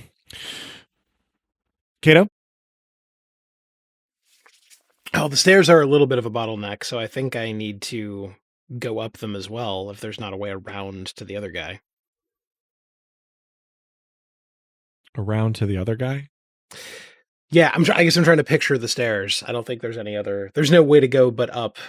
There is a guy on the stairs. There is an IT Right. guy not on the stairs who is not yet handled. Sure. Yeah. No, that's a good point. IT guy should be handled promptly because he's You make a good point. IT guy is going to be handled. So my goal is to debilitate IT guy. Okay. I guess in what Not manner are you permanently, doing if this? I- Yeah. yeah, I was going to say, are we doing a Batman thing? We're just stomping on the back of his neck? Or Kato has never killed anyone.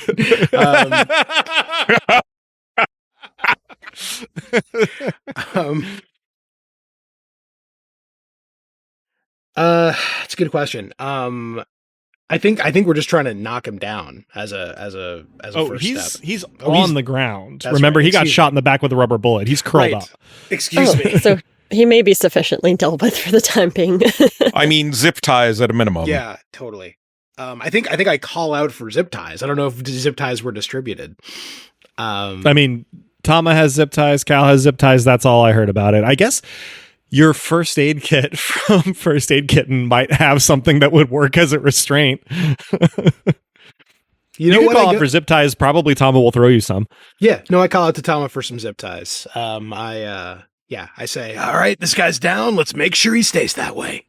So she's got one hand on Piper's zip-tied arms, and then she whips the whole bundle of them off of her belt and overarm throws them at you, and they sort of like scatter between where she's standing and where you are, which is not a hugely long distance. So you're able to sort of like using your small arm, just grab a few and go to town. So you'll be occupied with that for a couple of moments. Tama is occupied with that and with holding Piper.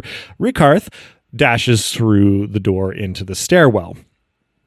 And sort of climbs up the stairs past Ing and past the guard that Ing is grappling with, and goes to essentially try to bear hug the guy from behind, getting his arms as well as his torso. Let's see how that goes for Rikarth. The old I hold you punch. I thought he was going to Sparta kick him down the stairs. if Ing was not between Yes. down the True. stairs and the where direction the kick was coming from, that might have been a possibility. But Rickard has pretty good tactical sense. I just want a Wilhelm scream as someone falls down the stairs. It's not That's too so much much for a to girl ask. to ask Look, for. there are so many flights of stairs in this stairwell. You have no idea how many options you may end up having for The this. night is young. Yeah. So, Rickard manages basically to just like from above down grab, right, and just like kind of restrain this guy who probably would be trying to kick or headbutt, but is also like still trying to work feeling back into most of his extremities. And so we come then to Burn. You meet with some frustration because it would appear that their comms units have simple shortwave radio backup. Boo. Now, this doesn't mean that you can't bring down comms. It just means that you're going to need some sort of jamming signal to do it. All right. Their infrastructure in this building does not seem capable of doing that. But you know what might be capable of doing that is if you got this guy's earpiece off of his head and were able to fuck with that. I go over and pluck his earpiece out of his ear. He still restrained and in the process, I presume, of getting zip tied, as all of this sort of winds down a little bit, says,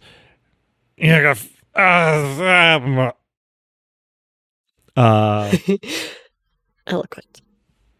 as you sort of, retreat down the stairs a little bit to work on this, those who are in the stairwell, which at the very minimum is Ing and Rickarth. Cal, you're near it. Tama has been bringing Piper up in your direction. Presumably, Kato, you can be where you'd like to be. But the sound of a door opening very rapidly above you is followed very quickly by a gruff American accented voice just saying, "We heard the shots. Are they down?" The guy in the process of being zip tied goes, "Ah!"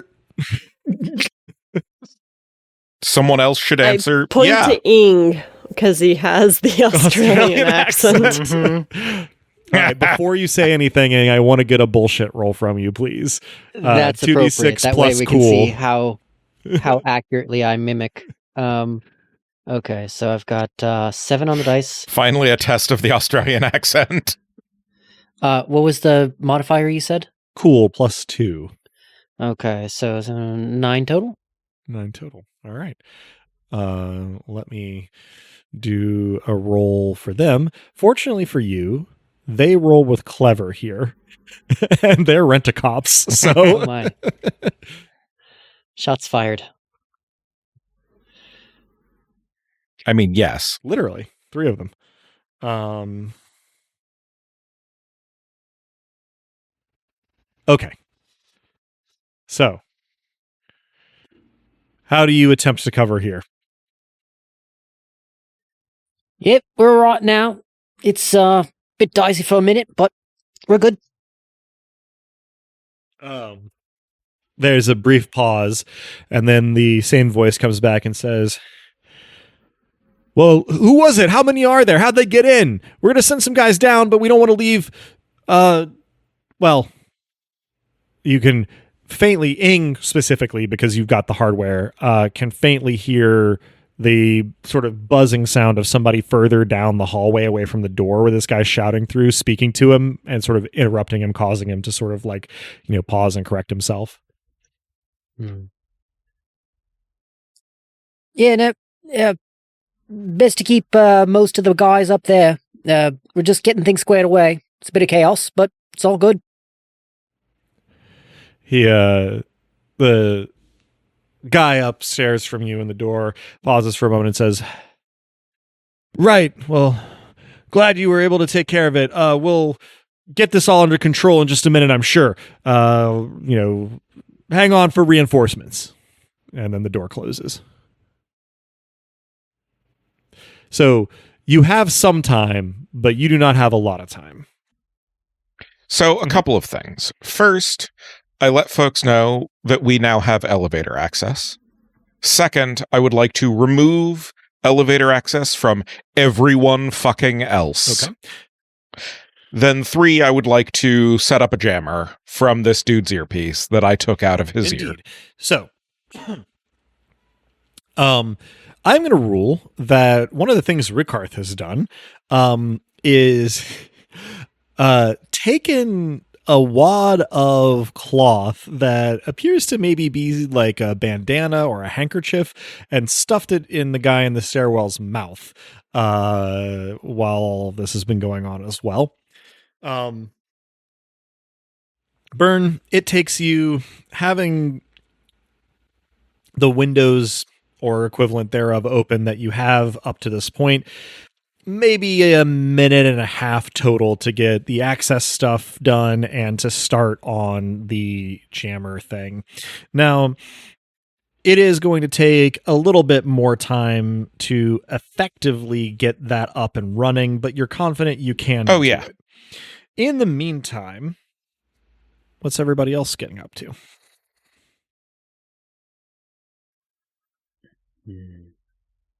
We probably want to avoid reinforcements arriving any sooner than they absolutely need to. So I think we should bar the door, but not with something that's going to be impassable if we need to use the stairs on the way down.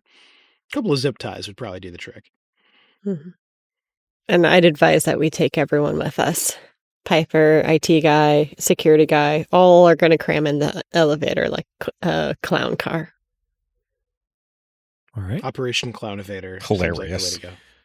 All right, so Burn continues to work on the jamming signal while everybody else is moving to or being moved to the elevator, which you now have access to.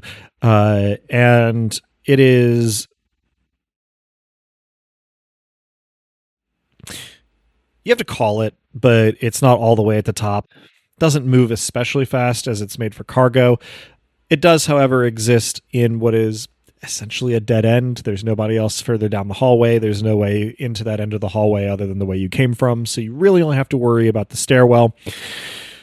While you're waiting, Burn, you start hearing kind of tinny squawking coming from the earpiece.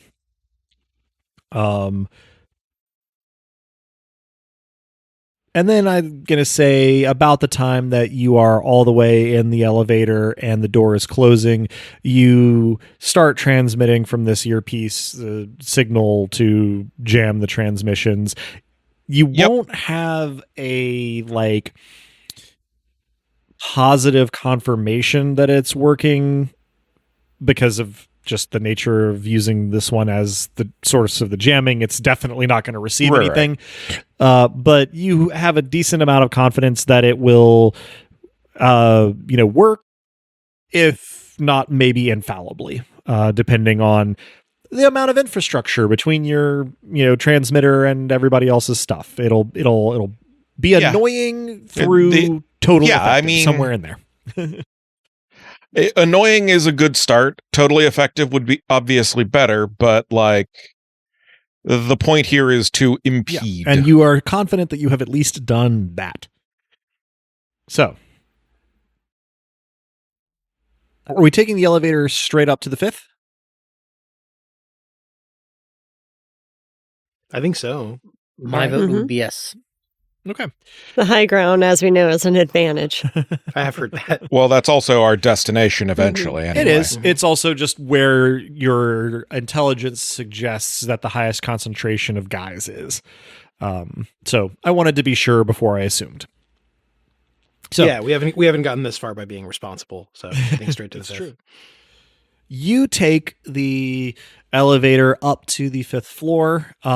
It goes, and then the door slides open. I'm going to make a quick roll.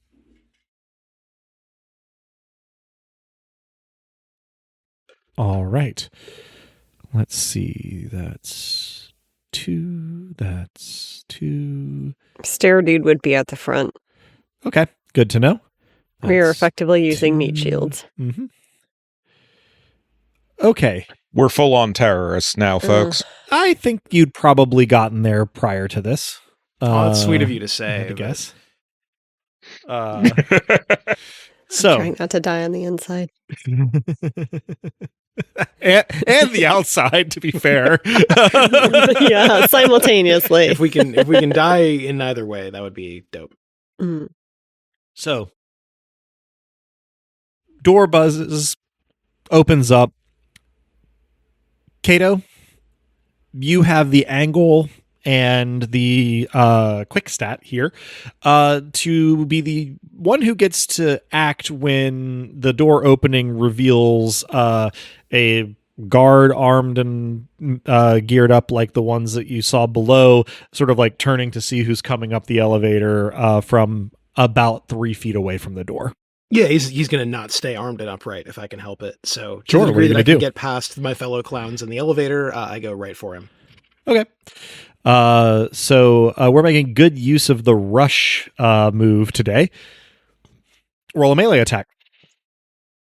Okay, and is that plus quick? That is going to be plus tough. Okay, Quick is for ranged attacks. gotcha. Oh, it's for range attack. I thought because I was acting quick. You know what I thought. You know what I thought, and I you also understand. know why it's wrong. That is 7 plus 1 is 8. Okay. So you do rush, you do get in close, you do sort of like grab at him. But I mean, he's pretty good on his reflexes too, and he has his sort of, hands up and his feet planted by the time you get there. Now he's at a bit of a disadvantage because of the cybernetics that you've got, but it's not a decisive one as yet. I'm gonna make another roll now. While you are getting engaged with this guy, hear another of those 3-round bursts from down the hallway, and are aware of some impacts in your area, one of which turns out to be the side of the guy you're grappling with's knee, so he goes down. But fortunately for you, the only one that hits you hits your big arm. And a low enough velocity lead bullet would have some trouble, making a huge impact on that arm. So this less lethal bullet hitting it does not really do anything other than impart some force to you. Probably makes a really interesting sound too. Yeah, I don't exactly know what sound it would be. I have a feeling that my most recent frame of reference for less lethal bullets being Lycoris recoil probably means it's not a good source of research for bullet sounds, seeing as it posits the existence of armor-piercing rubber bullets. What? Depends what the armor's made of, I guess. But anyway. Well, she does fire handgun rounds through a car door at a guy. So Wait, what? Windmills do not work that way. Mhm. Good night. Yeah, it is a silly premise. If you accept it, the rest of the show is actually quite fun and good, but you do have to buy into armor-piercing rubber bullets for anything to make sense. That's a heavy Yeah. ask. We're going in to say, any case, just for the sake of being illustrative, that it's about the sound of a disquietingly large piece of hail hitting a motorcycle. Evocative. Evocative. Get out of my head, Adam. Never, it's warm in here.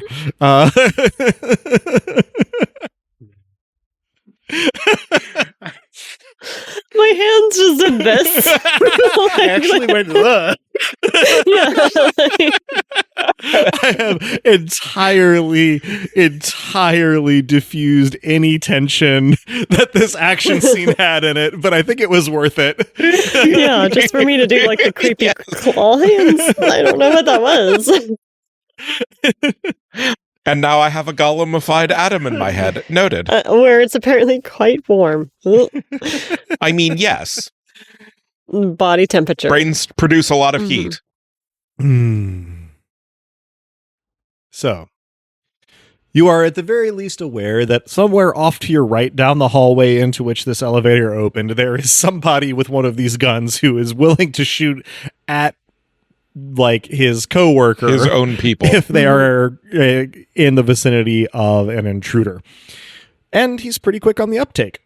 So we also have more gunshots, loud ones, that are certain to draw attention. Mm-hmm. Kato's action has been taken. What's everybody else doing? Yeah, I'm a little busy over here. I have a question. Are we formally in combat? Yes. Extremely. Because I don't want to Formally- necessarily. We've received a formal embossed invitation to combat. Yes. Yeah. So to put on the table, it can be taken. I have riot medicine, so if we get the sense that there's going to be a debilitating attack, then I can use it to grant you advantage against it. But it only lasts until the middle of my next action. What I may do, and I may fiat that I have taken on the less vulnerable of our hostages, so Stairman. Mm-hmm. I like that name. I'm going to use him as a meat shield and push him out and then fire over his shoulder to pin down the other guy down the hall with the All right. sticky shocker. However, I have a question for you, Adam. Sure. So through your great GM benevolence, Uh-huh. could the rubber Go bullet on. magazines work in my gun? I am going to rule that they are not in a handgun caliber. You do Okay. have the carbine that they're like originally loaded into. You can use that. Could it have the same tags as my gun? Which tags do your gun have? I've forgotten which tags your gun has. Let me- So it is semi-automatic, meaning that, or automatic, excuse me, meaning that I can attack multiple targets at once, 3 to 5 people while clustered. It'd be awfully handy. Okay, yes, we have confirmation that they at least fire 3-round bursts. So I would say that is going to fulfill the function of being able to attack multiple targets. Okay, well, since it's still just the one guy, I'm still going to use my sticky shocker, but I wanted to file that away for future use in case we do have to start firing at multiple targets. Makes sense. So let's get Same that roll. roll from you. So it's going to be a 6 and a 2 for 8 plus 6 is 14. Okay. And you were doing pin down? Yes, with sticky shocker. Sure. Okay. So that is going to be... Okay. This guy is a little ways down the hall, not at extreme range or anything. You still manage to hit him. It's not as clean a hit as you would hope, given the honestly impressive accuracy on display here with a massy low velocity projectile. But he does drop his trigger hand away from his gun and sort of stagger against the wall. Actually, I guess dropping the gun entirely into its like harness, on him to try and get the sticky shocker off of him. He doesn't actually seem to know exactly what's hit him, but it has sort of numbed one side of his body effectively. Excellent use of weird weaponry. While he is attempting to do this. Now, you do see, you're looking down one of the long sides of the building here, and you can see both coming out of the sort of other end as well as a hallway that kind of cuts through the middle, and then some reflections in the glass of more people coming there. There is an incoming party pretty quick here. Tama, for her part, piles out of the elevator right behind you, pushing Piper further back into it as she does, and gives sort of like a terse growl to you, Cal, saying, "Time to go live." And you take this to mean that she's asking about using her bullpup rifle.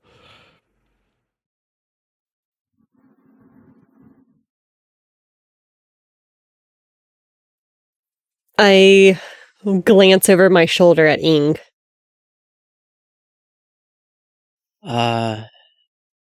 I shake my head no, and then shrug. Use the rubber bullets they've got. Automatic. She goes, "Yes, ma'am," with like kind of a growl in her voice, and pulls up the carbine. Ing, your action.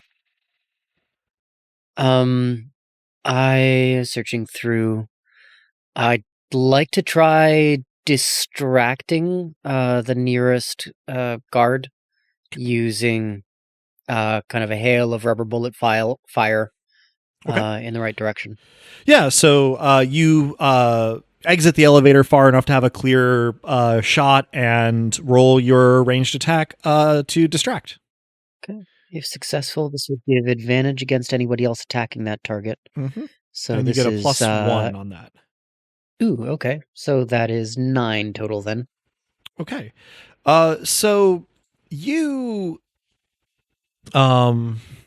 spray some number of rubber bullets down the hall at the first couple of people kind of emerging into this sort of long outside hallway of the building. And while you don't seem to hit anybody, which probably suits you just fine, you do cause them to in one case backpedal in a way that puts him off balance and runs into somebody coming up behind him, and in another case sort of like tuck and roll, and sort of look around for their assailant. Burn, any particular thing you're doing currently? Are there cameras? Conspicuously, there are not. I should clarify. I made the perhaps incorrect assumption that you meant on this floor. There are no cameras on this floor. There are cameras elsewhere. Are there cameras on the network? There are cameras on the network. There are external cameras. There is a camera in the reception area you pass through, and then there are a couple on the first, second, and third floors. Step 1, I reroute footage recording to my server, or to my hand, I guess. 2, I delete prior footage from our entrance. And 3, the cameras are now my eyes as well. Okay. I am going to rule that you have, in various stages since we started this, gained and escalated access enough that you can be working on this while this firefight happens without having to do further rolls. So unless somebody starts like actively like countervailing you here or the network state changes, this is a matter of time. Yeah. All right. So, that sort of brings us to like a fresh round here. And Kato, you are still like engaged-ish with this guy who is like kind of falling out of your grip because of his friendly fire knee injury. He probably won't adventure anymore. But jeez, this is how it happens. They tried to tell you. Managing to get a funny Skyrim arrow to the knee reference in that people actually laughed at is kind of like a crowning achievement for me.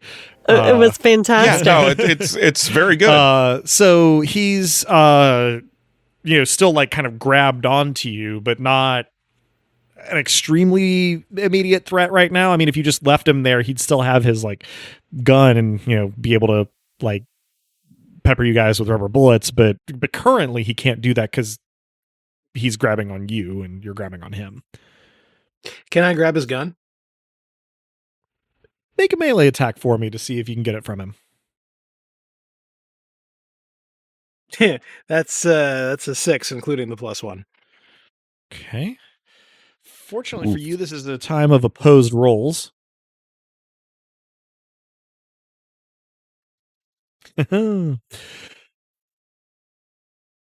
Yeah, he rolled exactly what he needed to tie you on that.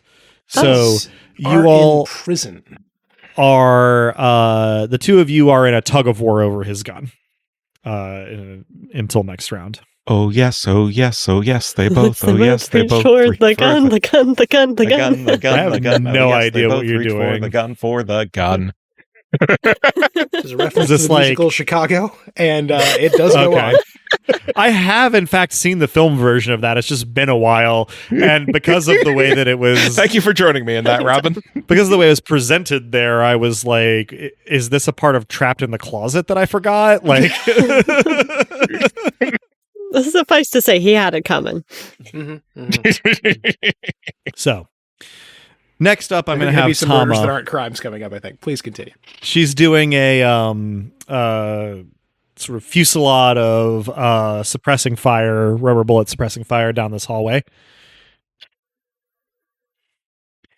And boy, does she.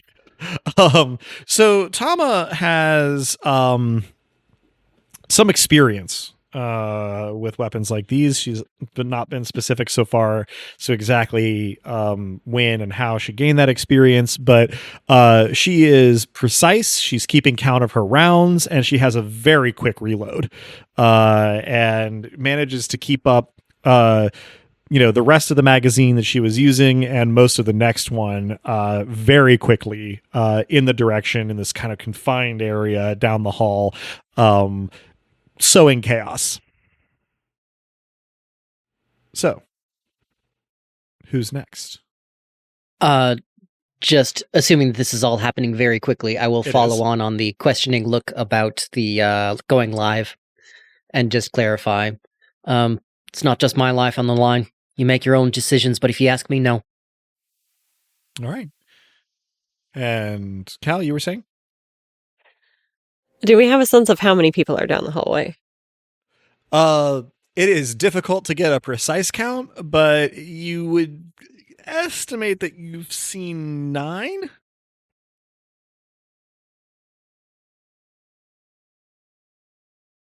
Hey, Adam, I have a terrible idea. I would love to hear it after we give Ing the chance, because he did his little hand raise. Oh, yes. The next opportunity, I'd like to send my drones out to fan across this floor and find our targets. Very good. And so while whatever Byrne is about to suggest is suggested, your drones are doing exactly that. Byrne? I would like to augment my little jamming signal with high volume bursts of the worst, most like soul level nails on chalkboard screeching that can hopefully burst some eardrums. All right. I don't, right off the top of my head, know precisely what I would do to make that happen. But I feel like we can give you a quick clever roll, just unadorned clever, and see what happens. So that is a 10 becomes 13. Okay. I do not know that even if I could replicate something approximating the sound that you send along this transmission line, I would do it, given that I want people to listen to the podcast. Yeah, no, this is definitely a description to preserve good radio. So the sound that you end up creating here is something that falls in between like concert PA system feedback and 2-cycle gasoline motors that are kind of out of sync. Beautiful. It is pretty wretched. Even not hearing it very loud from your little device that you're using to transmit it, it is unpleasant to hear. You are not in a very good position to observe its direct effects, but you imagine that at the very least it will have people pulling their earpieces out and throwing them on the ground. Maybe quite more than that. So let me get, circling back momentarily to Ing here. I just realized I should probably be using crime names. Circling back to Ohm here. I would love to get a robotics roll from you for these drones. So that'll be 2d6 plus clever plus robotics for 2d6 plus 6. 7, 6 is 13 total. 13 total. All right. They sort of fan out and take off. This is a relatively restrictive environment, but they start sort of, avoiding direct lines of sight and heading down the 2 hallways that kind of cross this floor of this building. That roll... One of the more ground-bound drones doesn't get very far before it starts attempting to analyze something it sees through one of the windows, but it is unable to make out more than movement right this instant. It is attempting to bring sensors into sort of more precise focus on what it's looking at, and we'll circle back to it. Rickarth, in the meantime, has joined Tama's suppressing fusillade, though perhaps less precisely and effectively, and certainly with a slower reload. I think that takes care of all of our player characters and assistants currently for this round. For initial actions, yes. Unless we're on round 2, in which case I'm missing an action. You sticky shocked. Yeah. So let's go ahead and get you. Yeah. What is your follow-up to your sticky shocking? So I get to spend prep to boost a roll. This seems like a good time to do it. Okay. Because what I would like to do is pin down is in cooldown, correct? It is. I am going to rush Okay. and attempt to dual wield my sticky shocker and the other gun. All right. And Wow. I'm going to boost it. So I'm going to be rolling 4. And then I forget how boosting versus advantage works. Advantage adds a die, and then you take the 2 highest. Boosting just adds a die. Now you're rolling 3. Okay. So you're So going to I'm roll rolling 4, 4. drop the lowest, keep the other 3. Okay. Love this. Hell yeah. I rolled all 3s. Okay. That's All right. So that's going to be a 9 plus 6, 15. Right. And then whatever a triple. And is presumptively critical. Yeah. Yes. Yeah, it is. It's super is. That was fucking wild. nice. So, with that in mind, It doesn't get prettier than that. Aside, unless there were 6s, I should say. But right. Yeah. If there were 6s. Augmenting the counter would be ideal, but Yeah, so boy, how to make sense of this. so I can target Up to 5 with Mhm. the pilfered weapon. And then 1 with the sticky shocker for a total of 6. And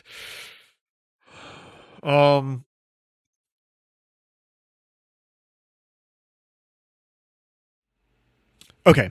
here's the scene as I see it happening. You sort of take the opportunity of the covering fire that Rikarth and Tama are offering and start sort of racing down the hallway wall right opposite the windows towards this cluster of Goliath guards coming in from these cross hallways, and most of them are clustered at the opposite end, sort of in the far corner of the hallway, and you empty the magazine on the Goliath weapon that you're using in your offhand at those more distant targets, most of the shots connecting somewhere. And the one guy who hasn't retreated down far enough yet to be at the cross hallway more directly, as you close in on him, you sticky shocker him just under his chin.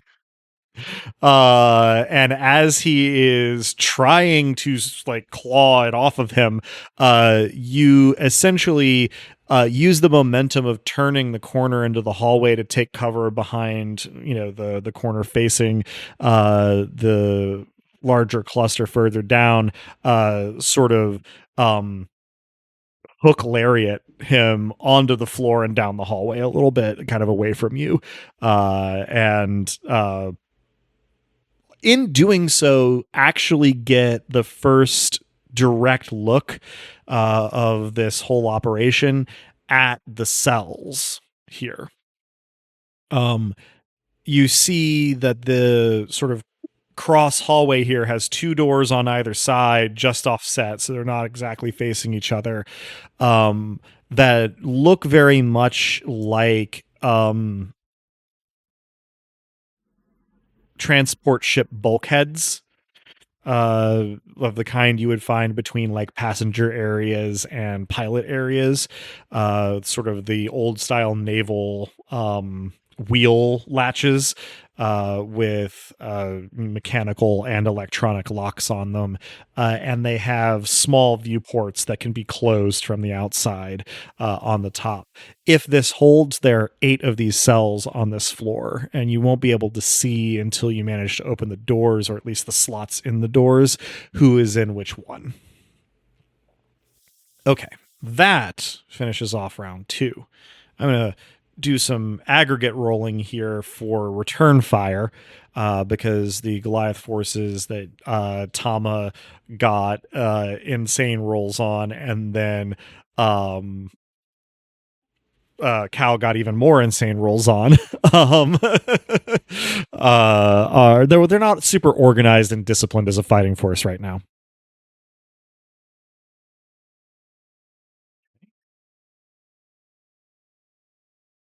And okay, so return fire is forthcoming. There's a lot of rattling. This is an insanely loud hallway right now. You would have to scream to be successfully heard, just by normal human ears at the very least.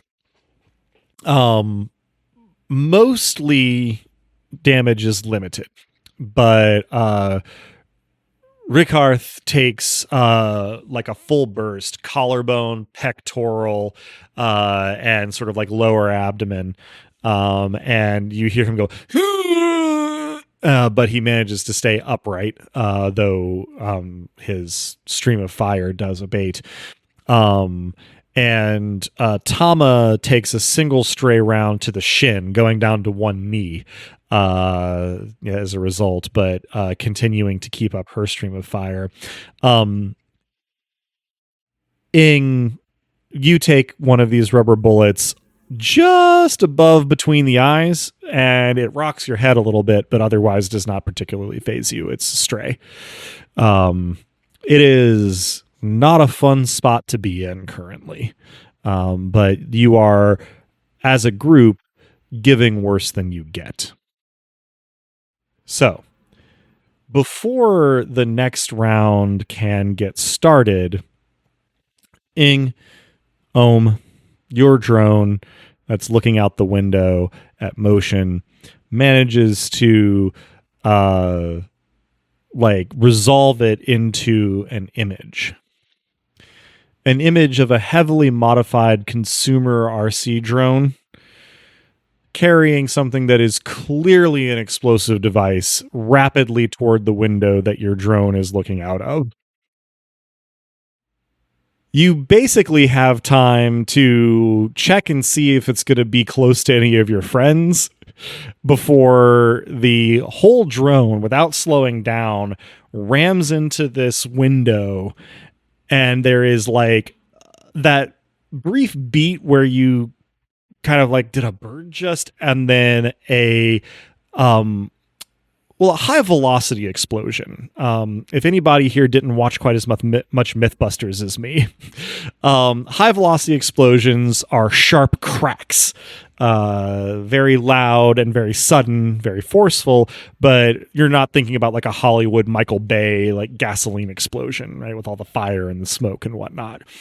This isn't a bassy tear. This is a, very sudden pop, but like God snapping his fingers. It has quite a lot of oomph behind it. And it blasts the window that it hit in one piece across the hallway into the wall where it stays, having embedded itself in the metal, and peels the windows on either side of it back a little bit such that they sort of start swaying as though they're going to fall off of the side of the building. No smoke of appreciable volume is created here, but immediately on top of the gunfire, a very piercing alarm starts going off in the building. And as a result of the windows being, breached into the neighborhood as well. And I think that... I turn it off if I can.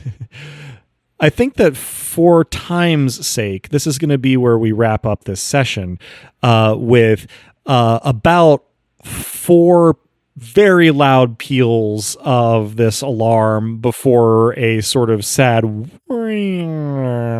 winding down of the alarm as Matchstick finds the off switch for it, or at least the audible portion of it. We'll deal next time with if there's a separate effort to get the signal as well.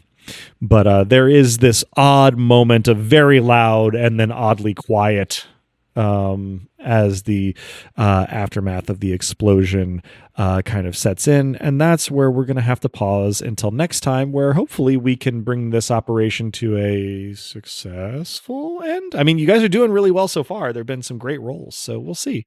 See how it goes. So that'll conclude this session of Dice Punks. Thank you for joining us, and I hope our players and listeners enjoyed it as much as I did. And you'll join us again next time. If you're hearing us now, then you probably know where to listen to this, but we can be found almost any place one can listen to podcasts, as well as on the wider web at dicepunks.com, and on Tumblr and Blue Sky is at Dicepunks. With that, I think we're ready to say farewell, so say goodbye to the kind folks back on Earth, players. Thanks for listening. There really were some great rolls tonight, and also mine. We appreciate everyone listening to this, and hopefully you'll take some inspiration on when it's appropriate to go in guns blazing to any situation.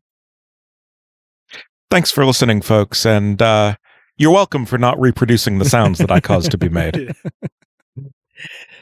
Thank you so much for spending some of your time with us and joining us for Princess Rambo. And their Rambo friends, their animal friends. I wasn't ready for Princess Rambo.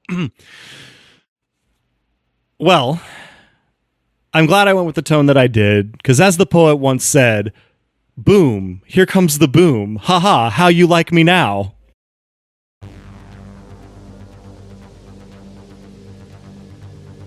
Beloved listeners, thank you for tuning in. Stick around through the admin stuff for Luke's Lies. The music in this episode, Augment or Die, is by Emerson, Boatwright, and our very own bookmonger Drew. Check out their other work at the link in the show notes. Editing and our rad new cover art was done by Joanne, who's appeared on the podcast now and again. Check out her work around the internet where she goes by Anything So's. Site design and graphics for DiceBunks.com or by The Revenant, Robin. Hardwired Island is by Paul Machevic, Freya Erlingsdottir, and Minerva Janda. You can find Hardwired Island at etten.itch.io/hardwired island. Links to the system and authors can be found on the Punk Grimoire section of our website, dicepunks.com. Thanks so much for listening. If you liked what you heard, that's reward enough on its own, but if you're so inclined, you can help us out by rating and reviewing us wherever you listen to us, telling your friends who you think would like us to give us a listen, and even by heading over to our Patreon at patreon.com/dicepunks. We have fun rewards available to backers, including a patron-only Discord and access to the Dice Peaks After Show for episodes 1.1 and following. Regardless, we hope you'll tune in again, and until then, remember, subtlety is for cowards.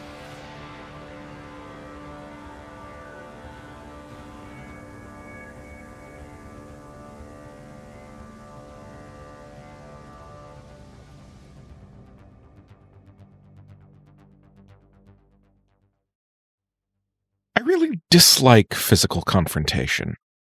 It generally means that something's gone very fucking wrong. Explosions tend to make me think about, well, no, you haven't earned that honesty. Sometimes you have to go on site, though, and on site generally means stealth or guns blazing. I, obviously, tend to work alone and therefore rely on stealth, because these guns... No. The one time I got caught for not being stealthy enough in a CIO's office in Belfast led to an involuntary labor contract building a space station. When that had its own explosion, of which I had no part, that was just a matter of corporate corner cutting, I got to shed the contract at the cost of my identity. So, explosive decompression can be useful for identity formation on the one hand. On the other hand, it usually results in a healthy fear of explosions. Trade-offs, you know?